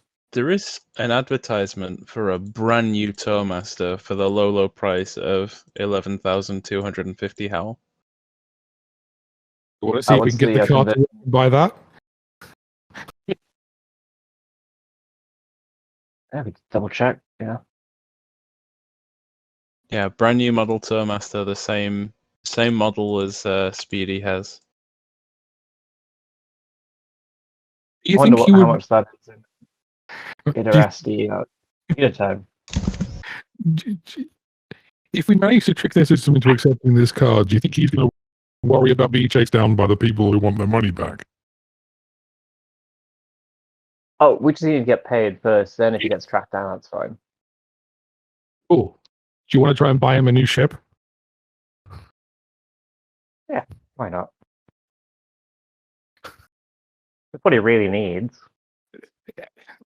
And that'll get out the industry. I completely agree with you. I guess we walk into whichever shop is selling that. And I am going to attempt to use I'm going to attempt to hack their system as the payment is being made to try and fool the system into accepting the payment from this card. It's less of like a shop that you walk into and more like in a high street when you see a power company or like an insurance company with like a stall trying to. It's like brand new Tourmasters, also light combat vessels. It's advertising all kinds of small business oriented craft.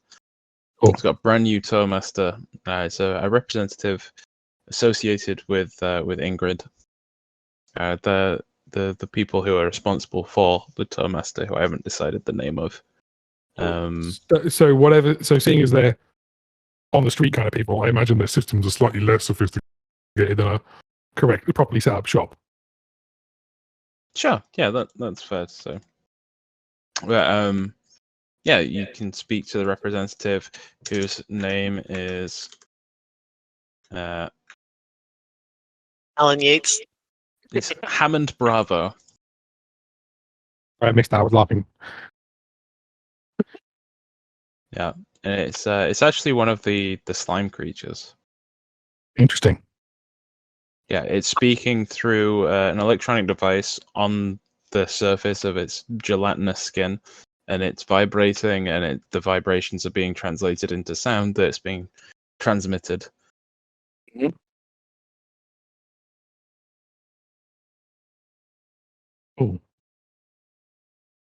So I guess you see their booth.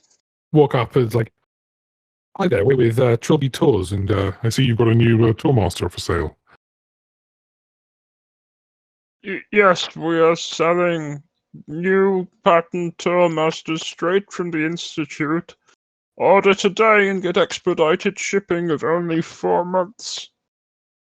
4 months? You wouldn't happen to have any on-hand examples that we could get a bit faster? Drive. We have the model craft being used by our associate. Would that be the Quattle token? The airlock over there?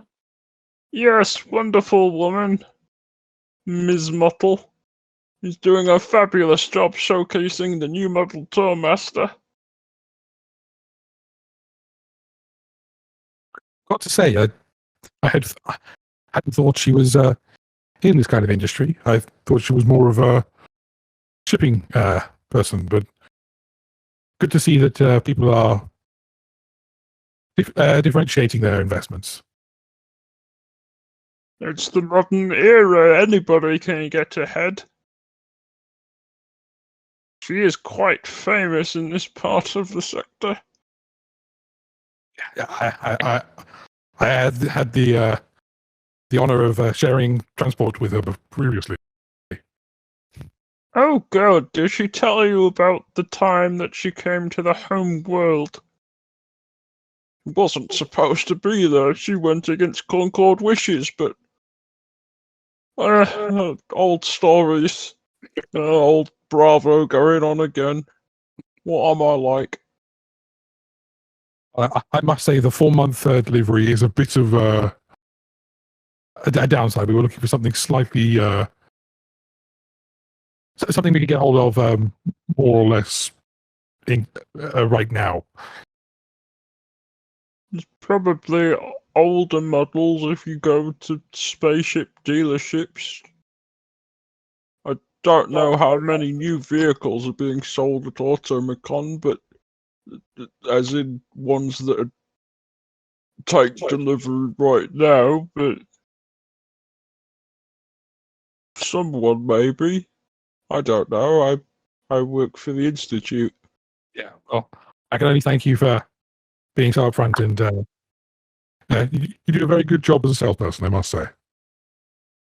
Can I interest you in any Ingrid supercomputer time? I think I have a friend who already has some of that, unfortunately. It's perfect for strategic modeling, crash information on safety features for vehicles. As soon as I need something like that, I'll know who to come to.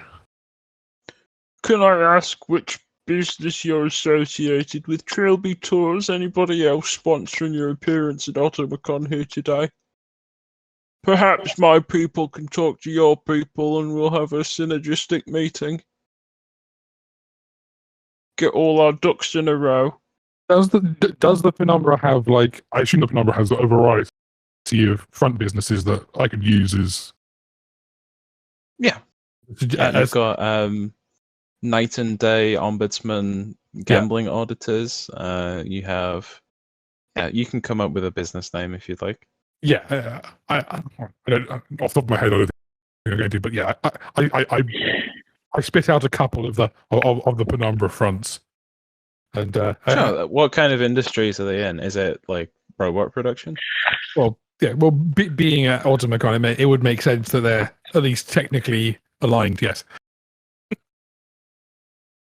I think one of the front companies is called Beer Coggles, and they produce bar service robots. Mm-hmm. Beer goggles, but beer coggles. Yep. And primarily used in the Cacti Oasis bar and casino locations as service staff. Yeah, I I elaborate a bit further. Yeah, we're just trying to diversify our investments, a bit like Jorvin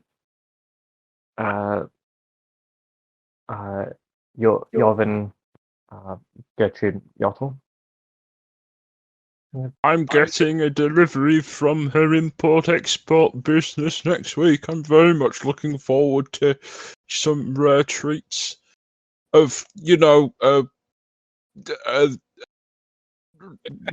stuff.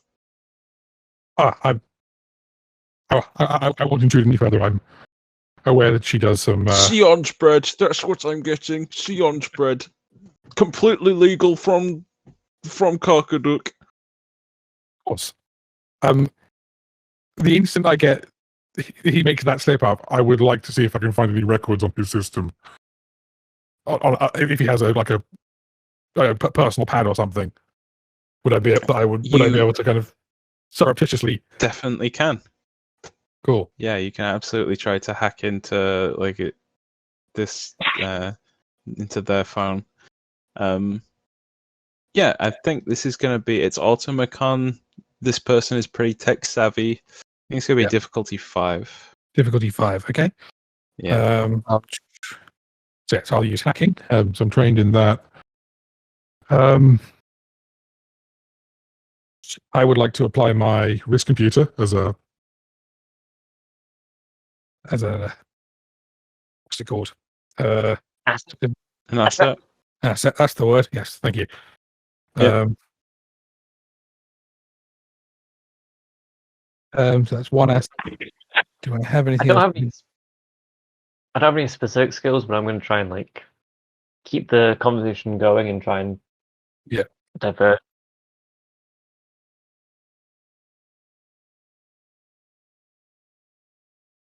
Their attention. I would like to access my hacker special ability, which costs 2 intellect to access a desired bit of information in a computer or similar device. Could you plant a request for this intelligent fish?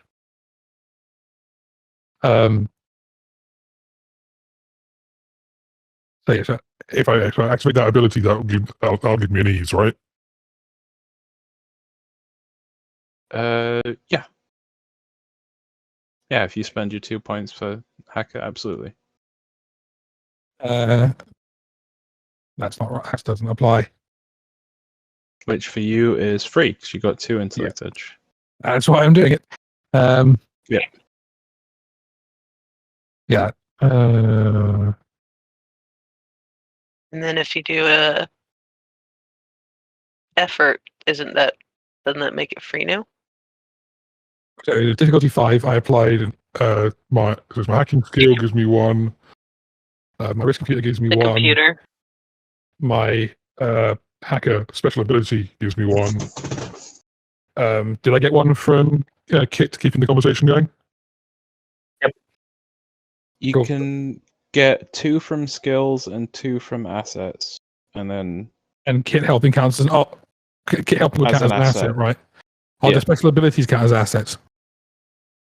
Special ability, I would count that as a skill. Okay. So I'm down to a difficulty of 1. Yep. And screw it, I'll apply an effort because that only costs me 1. Spend 3 points. Yep. I think if you already use edge, you can't use edge multiple times in the same action. Yeah, so it costs you the full 3. Oh, yeah, you're right. You're -2 for hacker. That's 1. I apply an effort 1.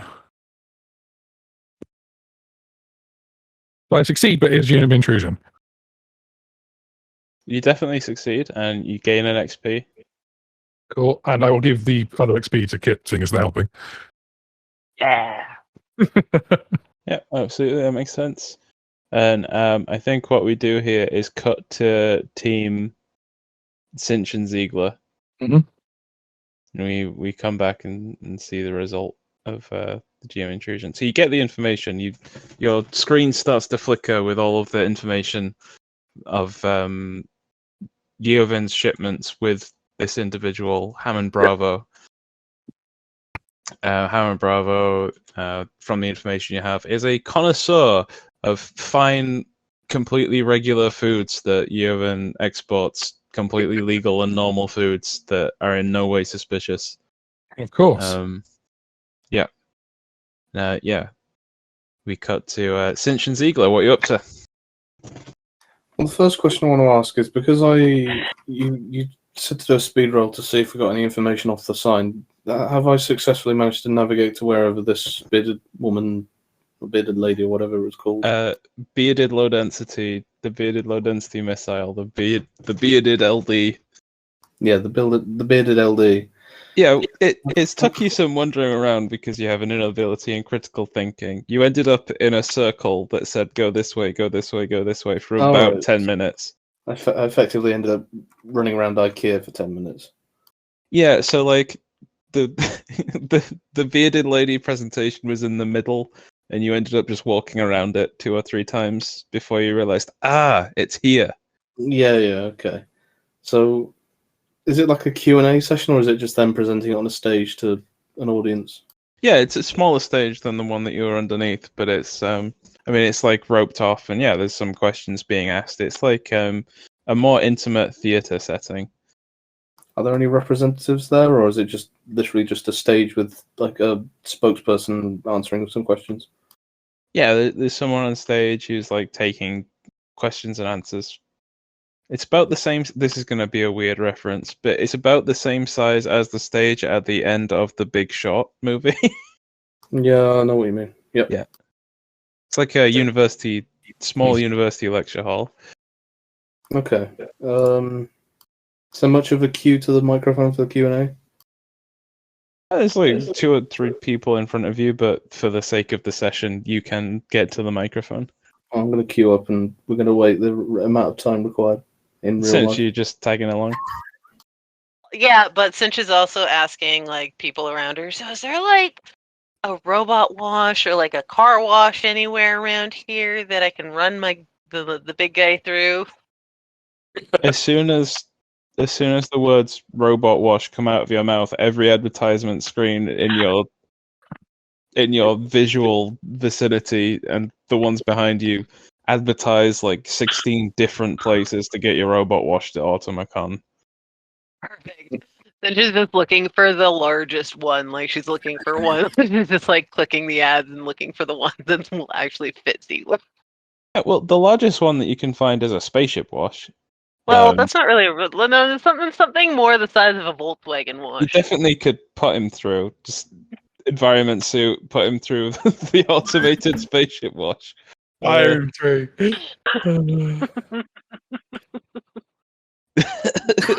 Yeah, it's pull forward, wait for the green light to say stop, wait, and then the big brushes come out, you know? Ziegler with his suit sealed counts as a spaceship, right? It might be a few rolls to see if his suit withstands the water cutting pressure, but I'm thinking, okay, maybe something a little more medium. yeah, we will now wait 10 minutes for Ziegler to get to the front of the... No. Yeah, see... Ziegler, you're at the microphone. So I pick up the microphone and speak into it. I've still got my helmet on, so I'm speaking at 100 decibels into the microphone. Yeah, it does the movie thing of as soon as you touch the microphone, it has feedback for some reason. Yeah. I just like cover my ears because I'm expecting it. Yep. So I imagine I absolutely deafen the place. So when are one of these going to be accessible for one of us pundits? The person on stage wincing and puts one hand up to their headset, speaks into the microphone that's the headset mic. We're expecting them to be available for purchase in 2 to 5 years. What about now? Surely now we have available a wide range of armaments for. But the bearded LD is only going to be available when we can get the funds and enough orders, and R&D is still in process. This is just a proof of concept meeting. Can I ask who you represent? Never mind who I represent. You say R&D. Would a supercomputer time be used to this R&D? Sure. Conceptually, yes, we do use supercomputer time in our research. All right, well, if I were to give you supercomputer time, could you get me a missile right now? I could put you on the list to have a missile in several years. No, now. I can give you the rubber one that's on stage with me. That'll do. We'll just let me wrap this up another 20 minutes and then come behind the stage after the show. Okay. Yeah. Then she just like taps him on the shoulder. It's like, hey, big guy, I got something else that's really cool. Let's go see. What now, little one? Oh, it's gonna be fun. You get to have a fully automated, non-robotic massage of all of your power armor. Right. Fine. Waddle off after Cinch to go get washed. Which I'm unaware of. So what happens first? The wash or the 20 minutes of the show finishing? Well, we'll do the wash while the show's finishing, and then we can head. Yeah, you're definitely getting luck, Ziegler. I mean, you normally get luck, so this isn't unusual for you. But these are more. I mean, the looks you normally get are disgusted too. So actually, being covered in smelly fish doesn't change much for you. I'm totally unaware. I've still got my seal on and stuff. Yeah. You go off to the space wash. Yep. Yeah, since we get a I little mean- montage of a little argument you have with staff, but yeah, Ziegler gets booted out into space, goes through. It says, come forward, you're using your jetpack, it's like Green Arrow.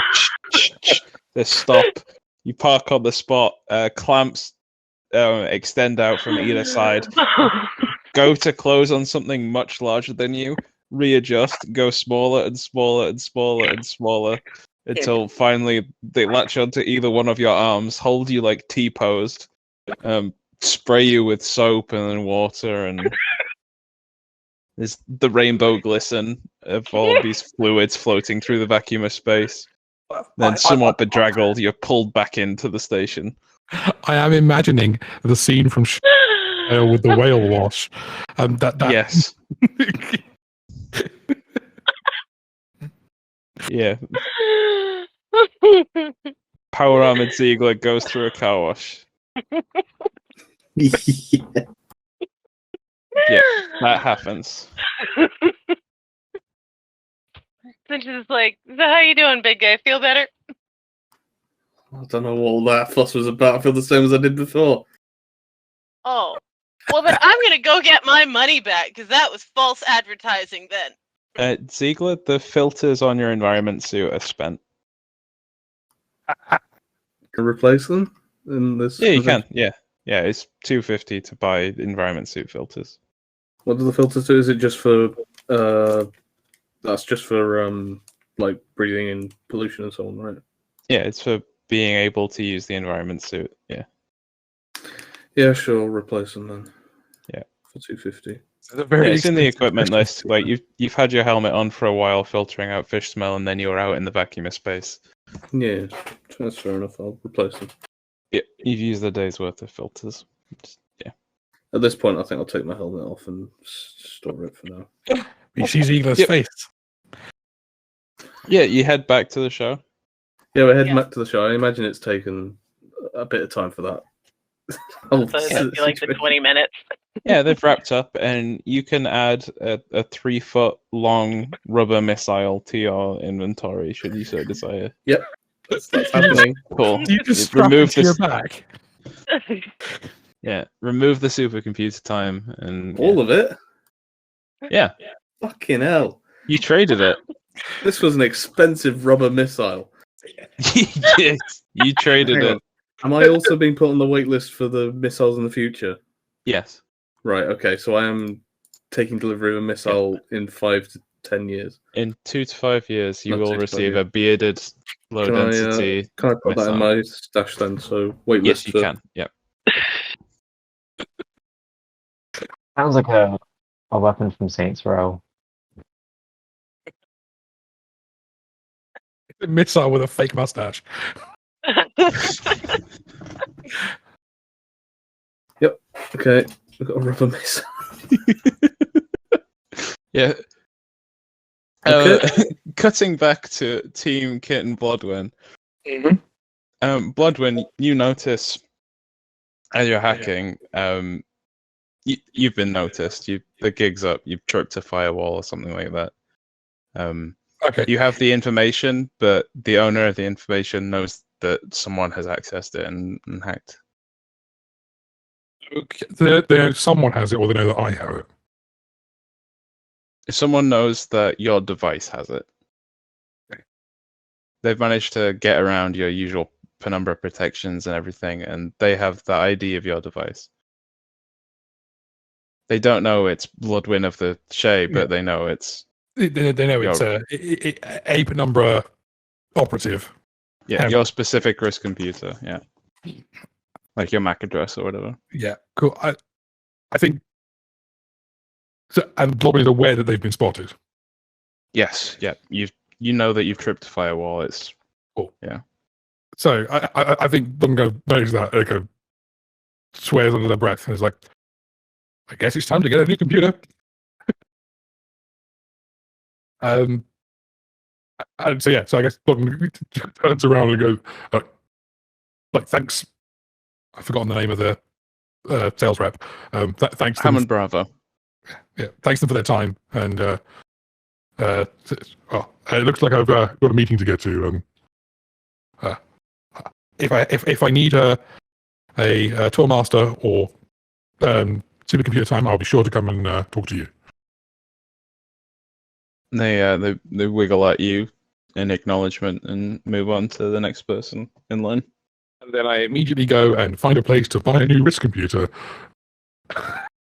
Yes, you can definitely go and buy a new wrist computer. Before, I dump the data from my current one into, Yeah, you can absolutely do that. a USB hard drive or something before throwing it in a bin. Yeah. New wrist computer is 1,000 HAL. Yep. And you can just crunch the current one underfoot. You always plant it on that shuttle. I could. In fact, I will do that. Yeah, sorry. You tell me what you do with it. Yeah. Well, my original plan was to crunch it. But, hang on to it if you want. But Kit speaks up you can always plant it with the fish. Seeing as the data that got caught was tracking a fish delivery, it might be perfectly in line with the threat that we're supposed to be making.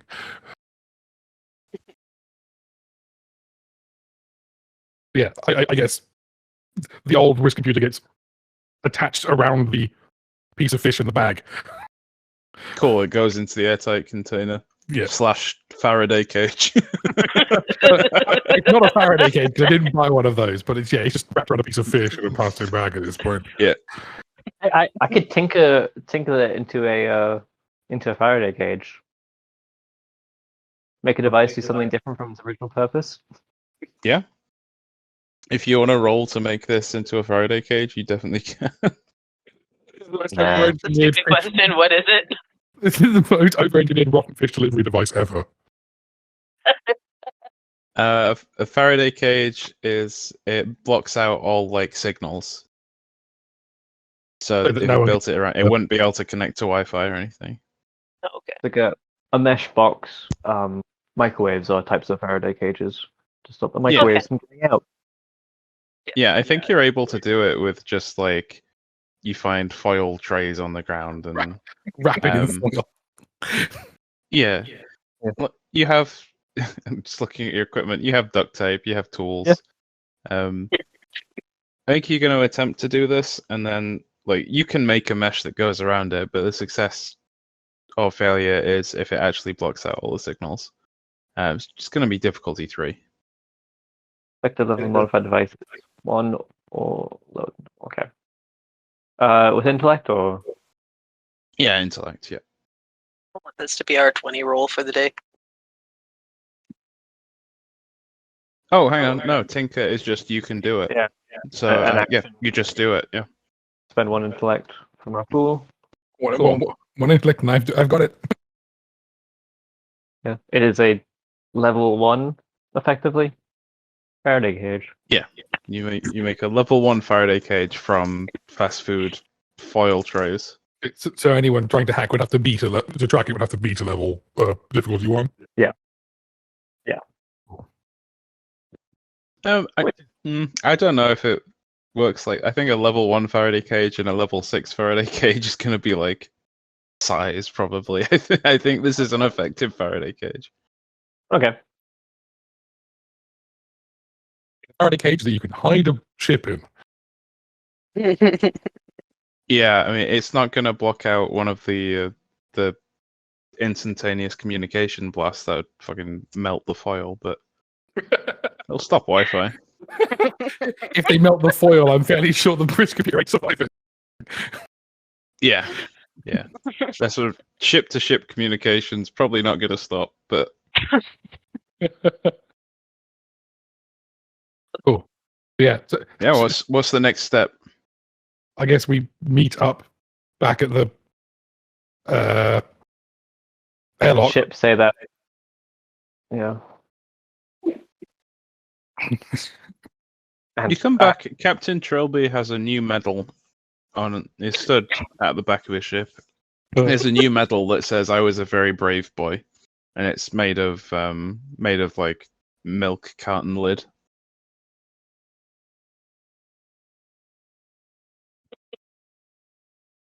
This is like, wonder if we backed the wrong pony on this one. Like the pony that's paying. Right, he's paying. So Card was declined, Captain. it's oh, So What a yeah, shame. company card then. Don't worry. I'm sure I can find another company card on the next tour. very possibly. I think I will go all cinch aside for a minute. And go. I found some more proof that Yotl is smuggling fish. I was caught finding it though.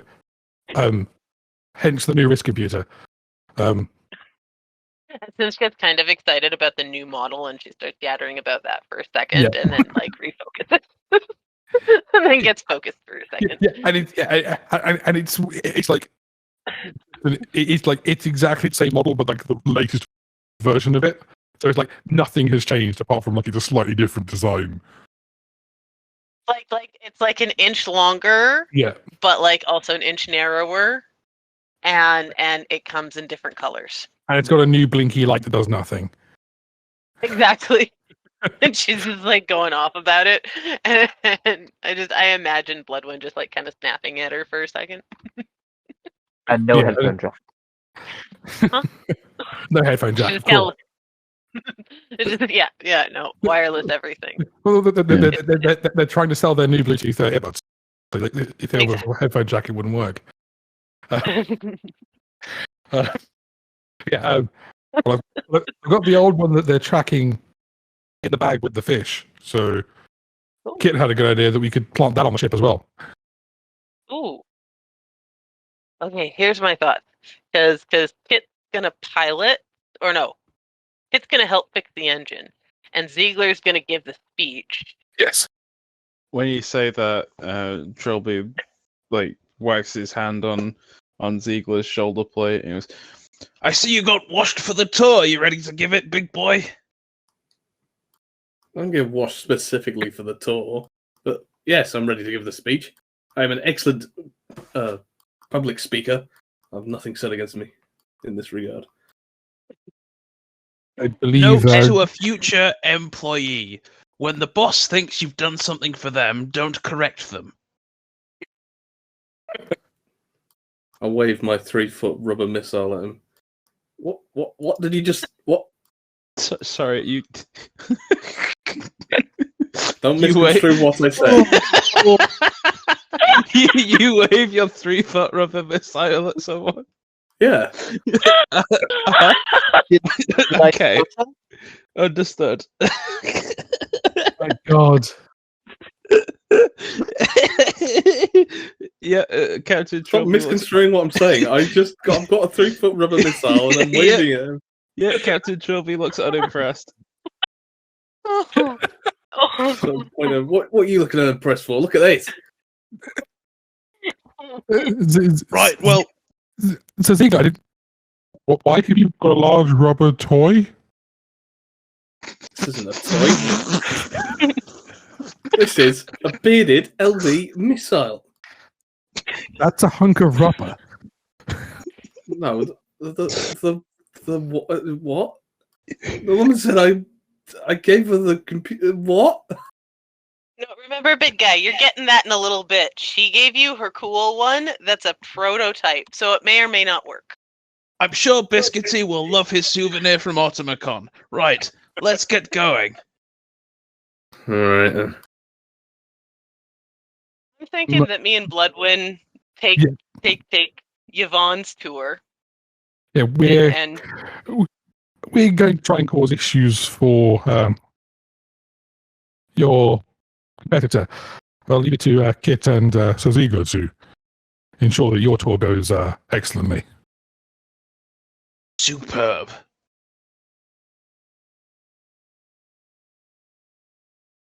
Yeah, you go queue up.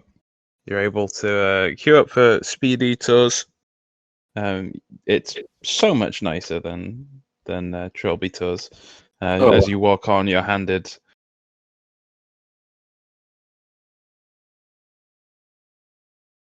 complimentary Glen, whatever your preference is. Inside is lush seats.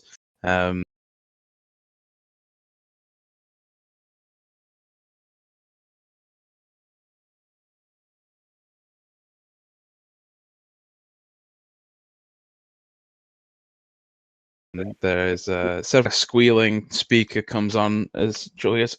Right, is this thing on?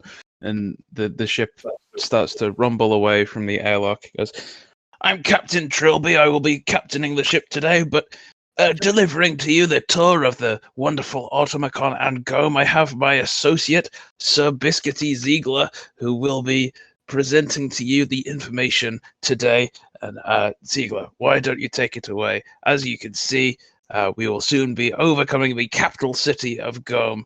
It's just coming into view. Ziegler, why don't you tell these fine people something about Gome? Just before I start, we're overlooking the planet at the moment out the window. Is that visible? This is what we're seeing. Okay. So, fellow adventurers, I'm gesticulating with the 3-foot rubber missile, by the way. Yeah. Using it as like a pointer. So I point to the window. Look! And I stand there stationary until they all look over. So it takes a few seconds. Insistently. You can see that the planet is a frozen world. And as my informative book has told me, on the planet of Earth, the only native bear species to a frozen plain was the polar bear, as the French might call them. In this so-called book, they name them le bear polar. The other form of bear that may be found in this climate are the grizzlies, which are brown. Now, when a grizzly and a polar bear were to procreate, their resultant species was then called the growler. Although, on another note, we find that on this next page, I've got a very informative page here. This says the bears are well known for burning old batteries. This is due to the zinc in the old batteries that would help reduce the soot content of the fire, which would help reduce the amount of cleaning you'd have to do in your chimney. Now, remember, if you're going to do this, you need to use rugged-o-cell batteries. They are the best for this. They have the highest zinc content.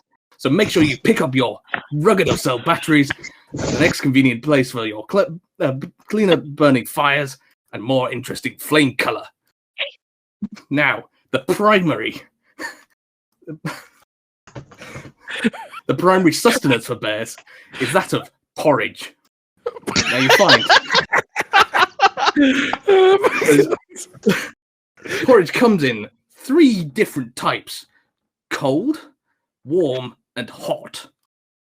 Now, as you can see from these pictures, there are the 3 different types of porridge: cold, warm, and hot. Again, to be clear, those are the only 3 types of porridge, and they come in different types of bowls, as you can see here. Now, different sizes. So there are different forms of bears, as in the growlers, the grizzlies, and the polar bears, or the bear polars, if you were to be this French. And but there's different subcategories of these different bears.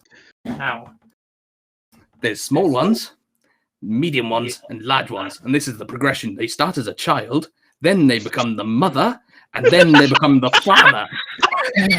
As they progress through their lifespan, they go through the 3 states and then die. The child, or the small one, likes cold porridge. The medium, or mother, likes warm porridge. And the father likes hot porridge. So, from all this, you can tell the lifespan of the bear on the planet Earth. This is the culmination of my speech, and you know everything there is to know about bears from the planet Earth. And then Ziegler just stares off into the distance out the window. Yeah, rapturous applause. You don't have to roll. You have fucking What? Oh my god! Yeah, everyone is enraptured. Everyone is fascinated. There's a kid who goes, "Mommy, I want to be El Polar." Now, yeah. kid, say it properly. It's La Bear Polar. La Bear Polar. Yes, that's how the French say it on the planet Earth. What's a French? I don't know. It's what the book says. And the book is truth. Yeah, Captain Trilby's juddering, smoking tour continues around Gome and around Automacon while this speech happens. And yeah, it's a roaring success. The patrons are happy. They are well entertained. Over on the sleek vessel, it's a rather different experience.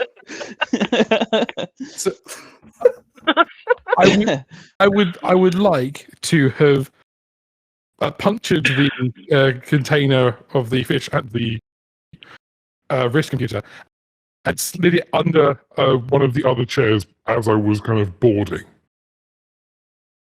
Yeah, sure. like That's difficulty 4 speed to have done this unseen. Difficulty 4. can I help with stealth? See, I've got stealth and stealth skills. How are you helping Blodwyn with your skills? I'd probably either be standing in front of whoever is immediately behind us, who would be looking in our direction, and point, and then also just pointing at something shiny out the port window. Just be like, "Oh, look, they're setting off the fireworks over the station. The mousetrap must have won." Cool. Yeah, absolutely. You can help be a distraction. Oh, so that's 1 ease? Yep, that's 1 asset. Yep. Cool, so that brings it to 3. I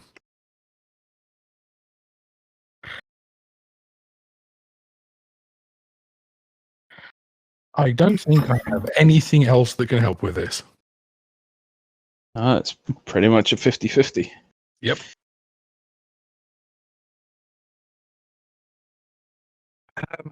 I will apply 2 efforts to the roll, though. So cool. Yeah. So it is now difficulty 3. I'm applying 2 effort, which does my armor speed cost apply here? If you're applying effort to a speed roll, then I mean it is stealth, so yeah. Yeah, that's why I was checking. So that's going to cost 1 extra than it normally would. Cool. Yep.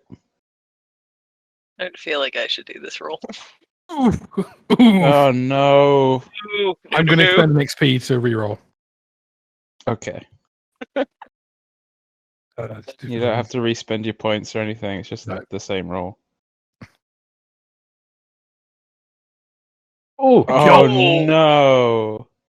Well, you get your XP back. That's yeah, nice. I do. Thanks. Singe, have an XP. Excellent. Gonna have to figure out how to get out of this. So 3, 2. My edge would say be 1 to bring it down from 5 to 4, and then my armor speed cost brings it back up to 5. Cool. There we go. Yeah. So your XP cancels out, and I think how this manifests is Cinch, you're allowed onto Eowyn's tour, but Blodwyn, I think as you go to get on, one of the attendants is like, I'm sorry, you can't. I'm very sorry, you can't come on our vessel with that, and points at the bag of smelly fish, even though it's airtight. Yeah, some of it started leaking out. I'm sorry, you can't come on board with that. You'll have to leave it here. Holds out his hand for it. He's just one of the attendants. Okay. I really go attempt to seal the bag as tight as possible. And do you have somewhere that you could lock it securely? You want to keep this item? Well, of course, it's a. It is a it- precious.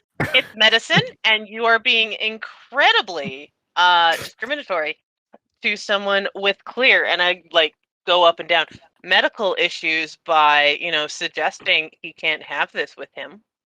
Yeah, But if you're okay with that, he rolled a 1. He's not buying your bullshit.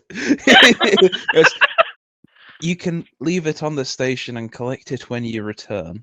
Yes, I was Not asking coming on the. You're asking me to. Yes, leave I it somewhere. can. I can secure it here. Yes, that's fine. Thank you very much. It says fine with a tone that indicates it's not fine, but he doesn't have a choice because he's incredibly polite. Yes, and I'm a customer. The customer is always right. Yeah. Yes, I hand him the bag of squishy, rotting. I will keep this very safe for you, sir. You have my utmost gratitude. Yeah. And I step aboard. Sans fish and risk computer, you're allowed onto the tour. Yeah, their tour is smooth gliding. As I said, when you get on, you're given complimentary beverages. There is a food menu. There's an in-ship hibachi chef that's throwing prawns to various seats. The two paddles as you're going down to Gome, where Trilby was like, right, strap in. And it was a rumbling journey. This is smooth. There's a in-flight entertainment for the 10 minutes that it takes you to get to go and see the site before us. And you get it's a very pleasant tour, but it's also pre-recorded and sanitized and not about bears. Would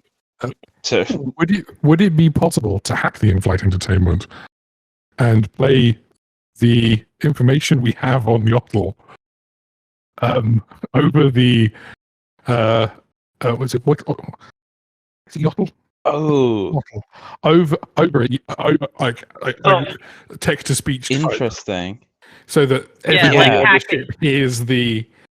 That's only difficulty 4. Oh, cool. Yeah, and cool. So I would like to spend intelligence hacker to access one of its primary functions. As I'm playing something over the system, I imagine that would be one of them. Yep. You can access the in-flight entertainment. Yep. Oh, so it's hacking. So upon my hacking skill, my hacker special ability, my risk computer. Well, I could assist with Hack the Impossible and my own risk computer too, right? Cool. So that takes my 4 to a 0. We definitely see here. I think with all the help, I think this just succeeds. I think we get a really cool shot. You can tell me what it looks like. What does Bloodwind and Stinch in the zone together, synchronized perfectly to stitch this together, do live video editing on the fly? Yeah, so I think it's one of us kind of like getting the documents that we've got kind of. Well, I guess Colin has the documents, putting them together, passing them over. I think you have some incriminating video clips that you can splice in for sure. Oh, yeah, definitely. And I'd say the names of the species of fish that this person is importing, literally next to one of their most intelligent cultural members. And playing the list of in the level of how endangered they are, and how a list of laws it breaks to ship them, that kind of thing. Yeah. So so what we see from the free agent show camera point of view is the in-flight entertainment screens flip down from the ceiling. Everyone's sitting around watching them sipping on their champagne, and it's just saying During the Beacon Wars, Gome was a strategically important location in its sector northeast. You can see in some of the older quadrants of the larger cities the bombing campaigns perpetrated by DAC during the agriculture. Yes, and I really enjoyed how its head wriggled before I chopped it off. Oh God! People will pay anything for the. And everyone gasps as the sound of Yeovin on a phone call talking about how much she enjoyed consuming sentient animals comes through. And there's an uproar on the tour vessel. People start asking to go back, asking for refunds. Yeah, you of course chaos. Spitting out the seafood. Yeah, From you have yes, absolutely. Everyone starts pelting the food. Yeah, you've caused chaos on this speedy tour, and you can look quite smug and satisfied, sat in your own island of calm. Yeah, like I think we're just like sitting back there, like and just like fist bump. Mm-hmm. Kit, what are you doing over on Trilby's tour vessel? I'm like trying to make sure all the ship's levels are staying in equilibrium, like making sure it's not rattling too much, and trying to make a smoother ride as possible. Yeah.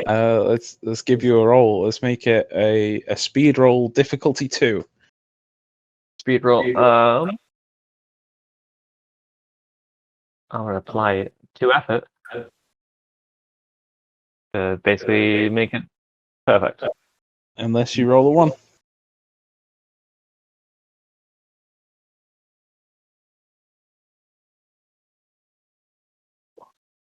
Yeah, success. Right.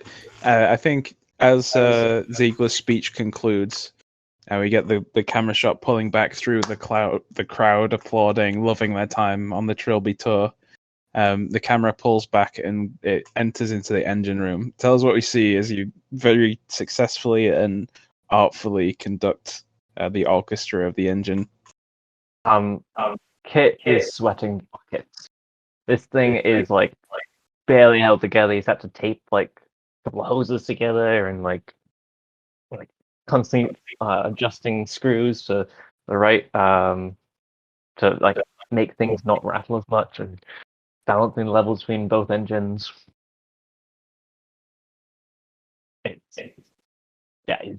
Yeah, we see you with like a long wrench pulling it down as steam hisses out.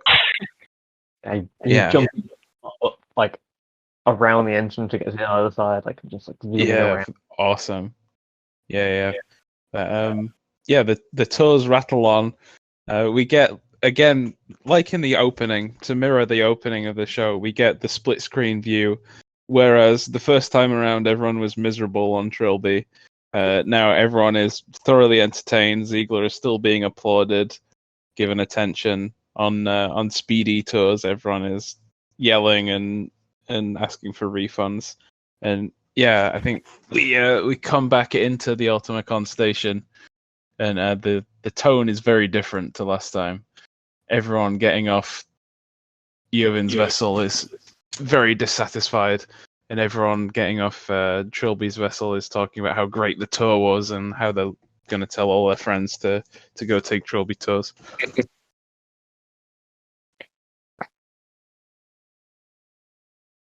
I think Cinch is going to just like saddle up to Captain Yvonne. Am I saying that right? Yvonne. Yvonne, and just be like, so I mean, like maybe unless you want that video playing on the whole station, you find somewhere else to park. Just a suggestion. You're responsible for this? Oh no, I just liked it so much. I took a copy of it. I have no idea who made it. But look. I have my eye on you. Well, Don't you know who I am? Well, yeah, you're the Yevin Gertrude Mottle. I will make your life hell. I will put you through the courts that will never see the light of internet. Okay, yep, but I have a video of you cutting off a smart fish's head. Oh, please. Anybody can fake anything these days. It'll never hold up. But well done. You've got me this time. I mean, it's just a suggestion. Like, there's a lot of parking on the other side of the station. Yes, fine. I see your point. Trilby and his rust bucket. Trilby and his rust bucket can choke on this parking spot. And she storms off. Everyone's happy! And she's kind of like wave. Smile. She does a gesture toward you that if you were from Karkadak would know it's her flipping you off. Do I get my bag then? Hmm? Do I Oh get my yes, bag back? you can recover your bag. Yeah. Cool. I would like to, on the way out, join the outrage of everyone else, and in the process of being outraged, throw the bag, rip the bag open and throw it into the ship. Oh, gross. Give us a speed roll, no difficulty, just to see how well you yeet that thing. It's gonna be awful, but it's Speed on might, your choice. oh, it's 17. Yeah. Special effect. It always stinks. I think I think actually what we see, I think this is the closing shot of like the main part of the episode. It's framed beautifully. It's artful. We see a camera shot side on. On the left-hand side, Bloodwin. On the right-hand side, the entrance to the ship. In the background, in the middle, mouth wide with glee, Captain Trilby, eyes wide with joy, not believing what he's seeing.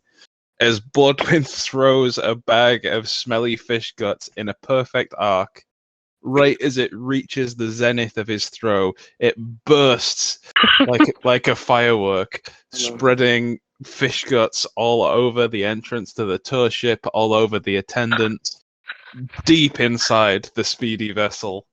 And there's just a single tear running down Captain Trilby's face as he looks on with joy. I would like to take this point in time to destroy the track computer, seeing as we don't need it anymore. Yeah, it explodes in a shower of sparks in the apex of the throw. Yeah, it's perfect. Yeah. Yeah, everyone can take 5,000 divided by 4. 1250. 1,200. Is that right? 2, 4, 1250. 1,250. Right. Yeah. Oh, And yeah, we're in the epilogue of the episode. If anyone has anything that we've got some time, if anyone has anything that they'd like to resolve at Automacon, this is the mission is complete. cool. I think the Baldwin has a fairly damaged hover cycle from the last mission they took on Gome. I think they're going to take the chance to see if they can find someone to repair and possibly upgrade it. Yeah, absolutely. You can go and find that. Before we resolve that, what would everyone else like to do? Or is there anything that anyone else would like to do? I totally want to find somebody and get the parts together and get Glitterbot up and running. Okay, I don't know if you'll be able to do that in a single place, but we'll see. Okay. You can definitely make a start. Ziegler, Kit. I was about to. I could be the one to help fix Bloodwin's hover bike. Yeah, Very absolutely. appreciated. Maybe your bike is parked next to Ziegler's van. You're in like the same garage space. Could be. I rented it for the weekend or something. Yeah. You got the long stay parking visitors pass. Just working on the engines, fixing it up. Ziegler, you're still being mobbed by crowds of people outside the tour ship, thanking you, asking you to kiss their babies. I think Ziegler refutes any kind of suggestion of kissing babies. Yeah, just entirely stoic. Yeah, just stood there, kind of stationless, staring off into the distance, unaware of people around him. To be honest. Yeah, you have adoration. Eventually, I mean, hero of the moment for all of 5 minutes before everyone gets distracted by the new shiny thing, and then you're left there as they walk off with one kid talking about how he wants to be Le Bear Polar when he grows up. What form of Le Bear Polar does he want to be? Does he want to be the child, the mother, or the father? Well, he enjoys cold porridge, so. Oh, the child. Be a child forever. Yeah. He does ask his mother about where he can buy zinc batteries from, so. Oh, they have to be rugged or cell specifically. That's true. Because that's what the advert in the book was. Which is an insane advert, just as a side note. Don't like to look at the pretty colors in your fireplace. Sorry? It'll glow green, Yeah. purple, and orange. And reduce the amount of soot. It'll Yeah, just increase the amount of heavy metals floating around your room. Oh, don't worry about that.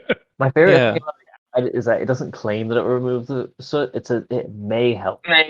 Yeah. It qualifies itself. It says that there is a chance that this might do a thing that might be beneficial.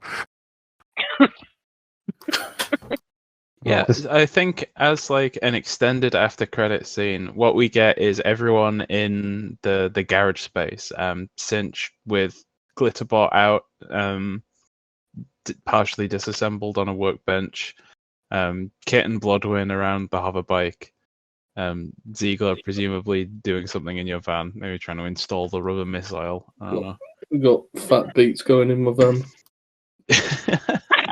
Trying to install the rubber missile onto his van. Banging stereo for your tunes. Oh wait, hang on. The rubber missile. What's the bore of my harpoon? Could I mount it onto the harpoon projectile?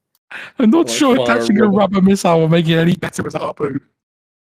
It might make it less dangerous for civilian situations. You want to add a non-lethal option to your harpoon? You could definitely find like a length of harpoon cable somewhere and be attaching a rubber missile to use in crowd control situations. It's a less than lethal option. Yeah, it's great. Perfect when you're a prison guard. I'm just imagining you in the middle of a firefight, drawing a harpoon and firing a rubber missile at someone. It's like Ziegler getting a gun that has a flag that says "bang" in it. Like,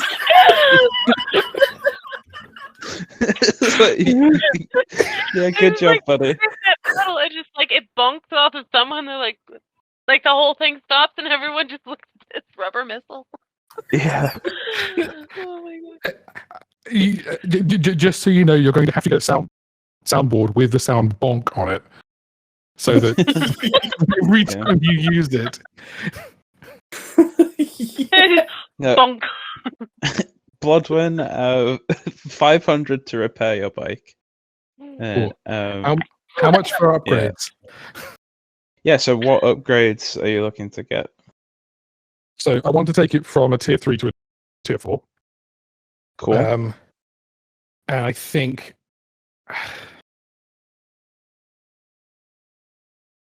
medium armor and some kind and like a weapon would be useful. Medium armor and a weapon. Okay, so have a look through the equipment list, and choose a weapon that you would like to mount on your vehicle. Okay, I need that. Once again, find the there's the equipment list. Yeah, medium armor is only 500, I believe. Cool. So the increase in tier. Yeah, the increase in tier is gonna be a roll from Kit, I think. Okay. So a machines roll. yeah, definitely. All right. Just a 900. It's the difficulty. It's gonna be difficulty 4. This is gonna cost you either 1800 or 900 if he succeeds. Okay. I'm going to use my tools as an asset, and 1 level of effort. Yeah, outstanding success. Yeah. Bloodwind buys the material, and then Kit, you can tell us what upgrading a bike from a civilian bike to a somewhat militarized bike looks like. You're installing the armor, you're installing the weapon. Yeah, so the armor mostly covers just the front of it, with 1 shield covering the back in case you're basically from the side. It's not that great defense, but if you're charging at someone or fleeing from it, you're pretty well defended. And then there's maybe if it's a pistol caliber. What's the weapon you're adding? That's what I'm currently looking through the the list of possible equipment for. And there's a switch on the handlebar that you can fire the weapon from. Yeah. And I assume whatever price the weapon costs in the equipment list is how much it costs to buy for the bike. Yep. If you were going to buy it for a spaceship, it would cost 10 times. Good thing I'm not doing that. Yeah. And whatever hover technology was letting it float before, it's a different color now. What color is it? So, just for your awareness, it currently is a black bike with, I think I said red, lighting. Yeah, I think he said red. So now it's an orange color, underlight below it. So the dials are still red, but the color of the underglow is now orange. Yeah. It means it's yeah. Yeah. So it now has armor 2. It goes long in a single round instead of very long, but that's slowed down a bit because we made it heavier. Yeah. But it turns faster. Yes. It's all about that acceleration, not top speed. Yeah. How many HAL do I have?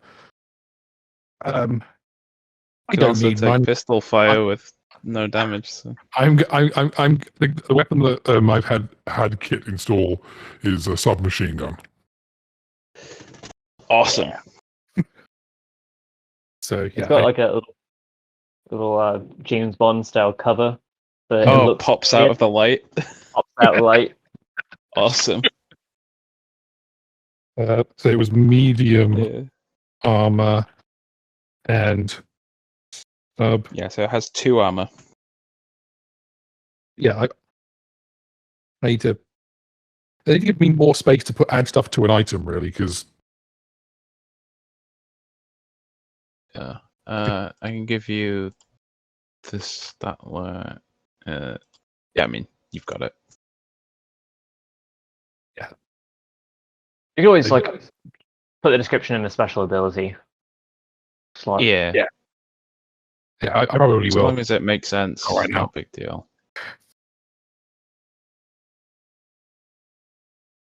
Am I able to get the information about the stub gun off Trilby, by the way? Yeah, we can do that after we go to Cinch.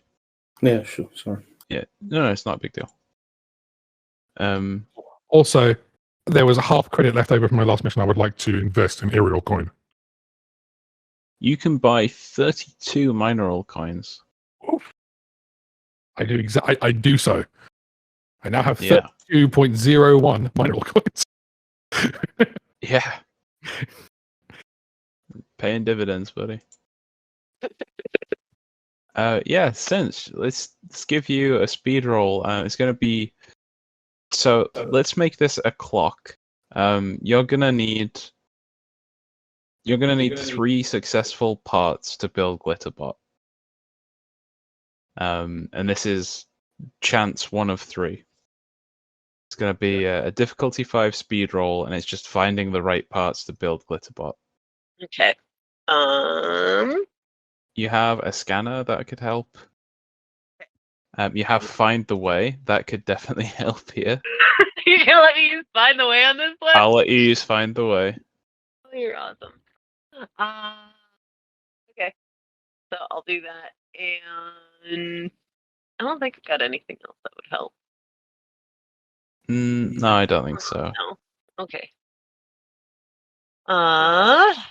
This is going to be 50-50 to make progress on Glitterbot. Could I use... I don't think I can use computer programming. Just do a deep internet search to see if I can find anyone at the con that sells stuff that would potentially fix a robot that was really weird to begin with. What's this for, sorry? Computer programming, but I don't think it'll work. I don't think so. Alright. So... Okay, I'm... an edge. So it was 4, 10... You said it started at 4 or 5? Started at 5. Okay. Then those 2 would be 3. And I'll apply it.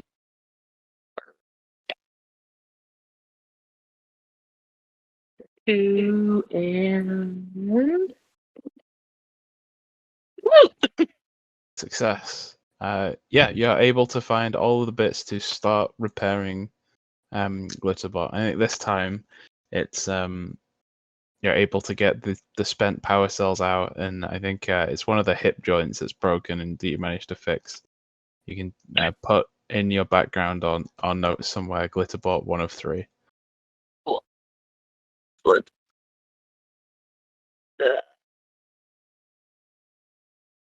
Glitterbot 1 of 3. Ah! Yeah. Okay. Cool. All right. So he is coming together. Yeah, I think we see you twisting a screwdriver, and we see the light in Glitterbot's eyes flare on for a second before they fade again.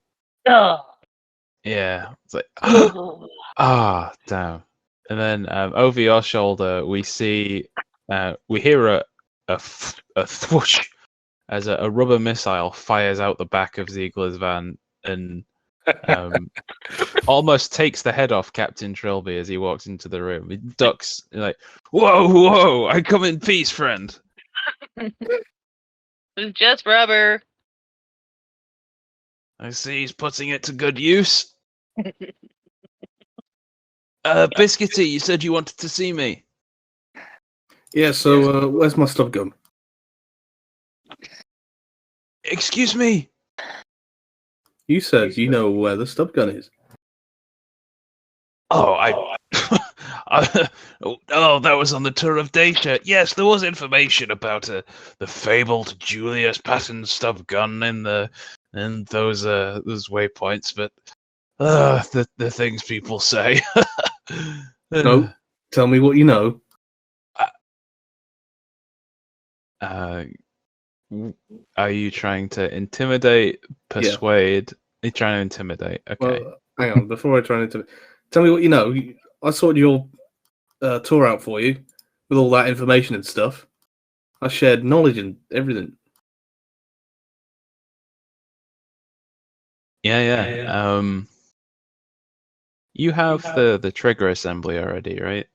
Yeah, I've got the unknown weapon hammer linkage. Yeah. Okay. Yeah. Cool. Give me an intellect roll. It's going to be difficulty. Let me check his level. Hang on. Sorry.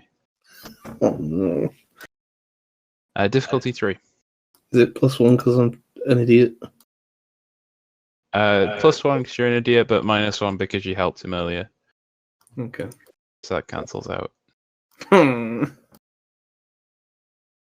Yeah. I think he goes, listen, buddy.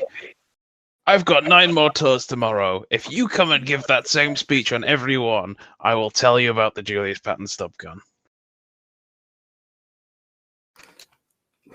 6 tours.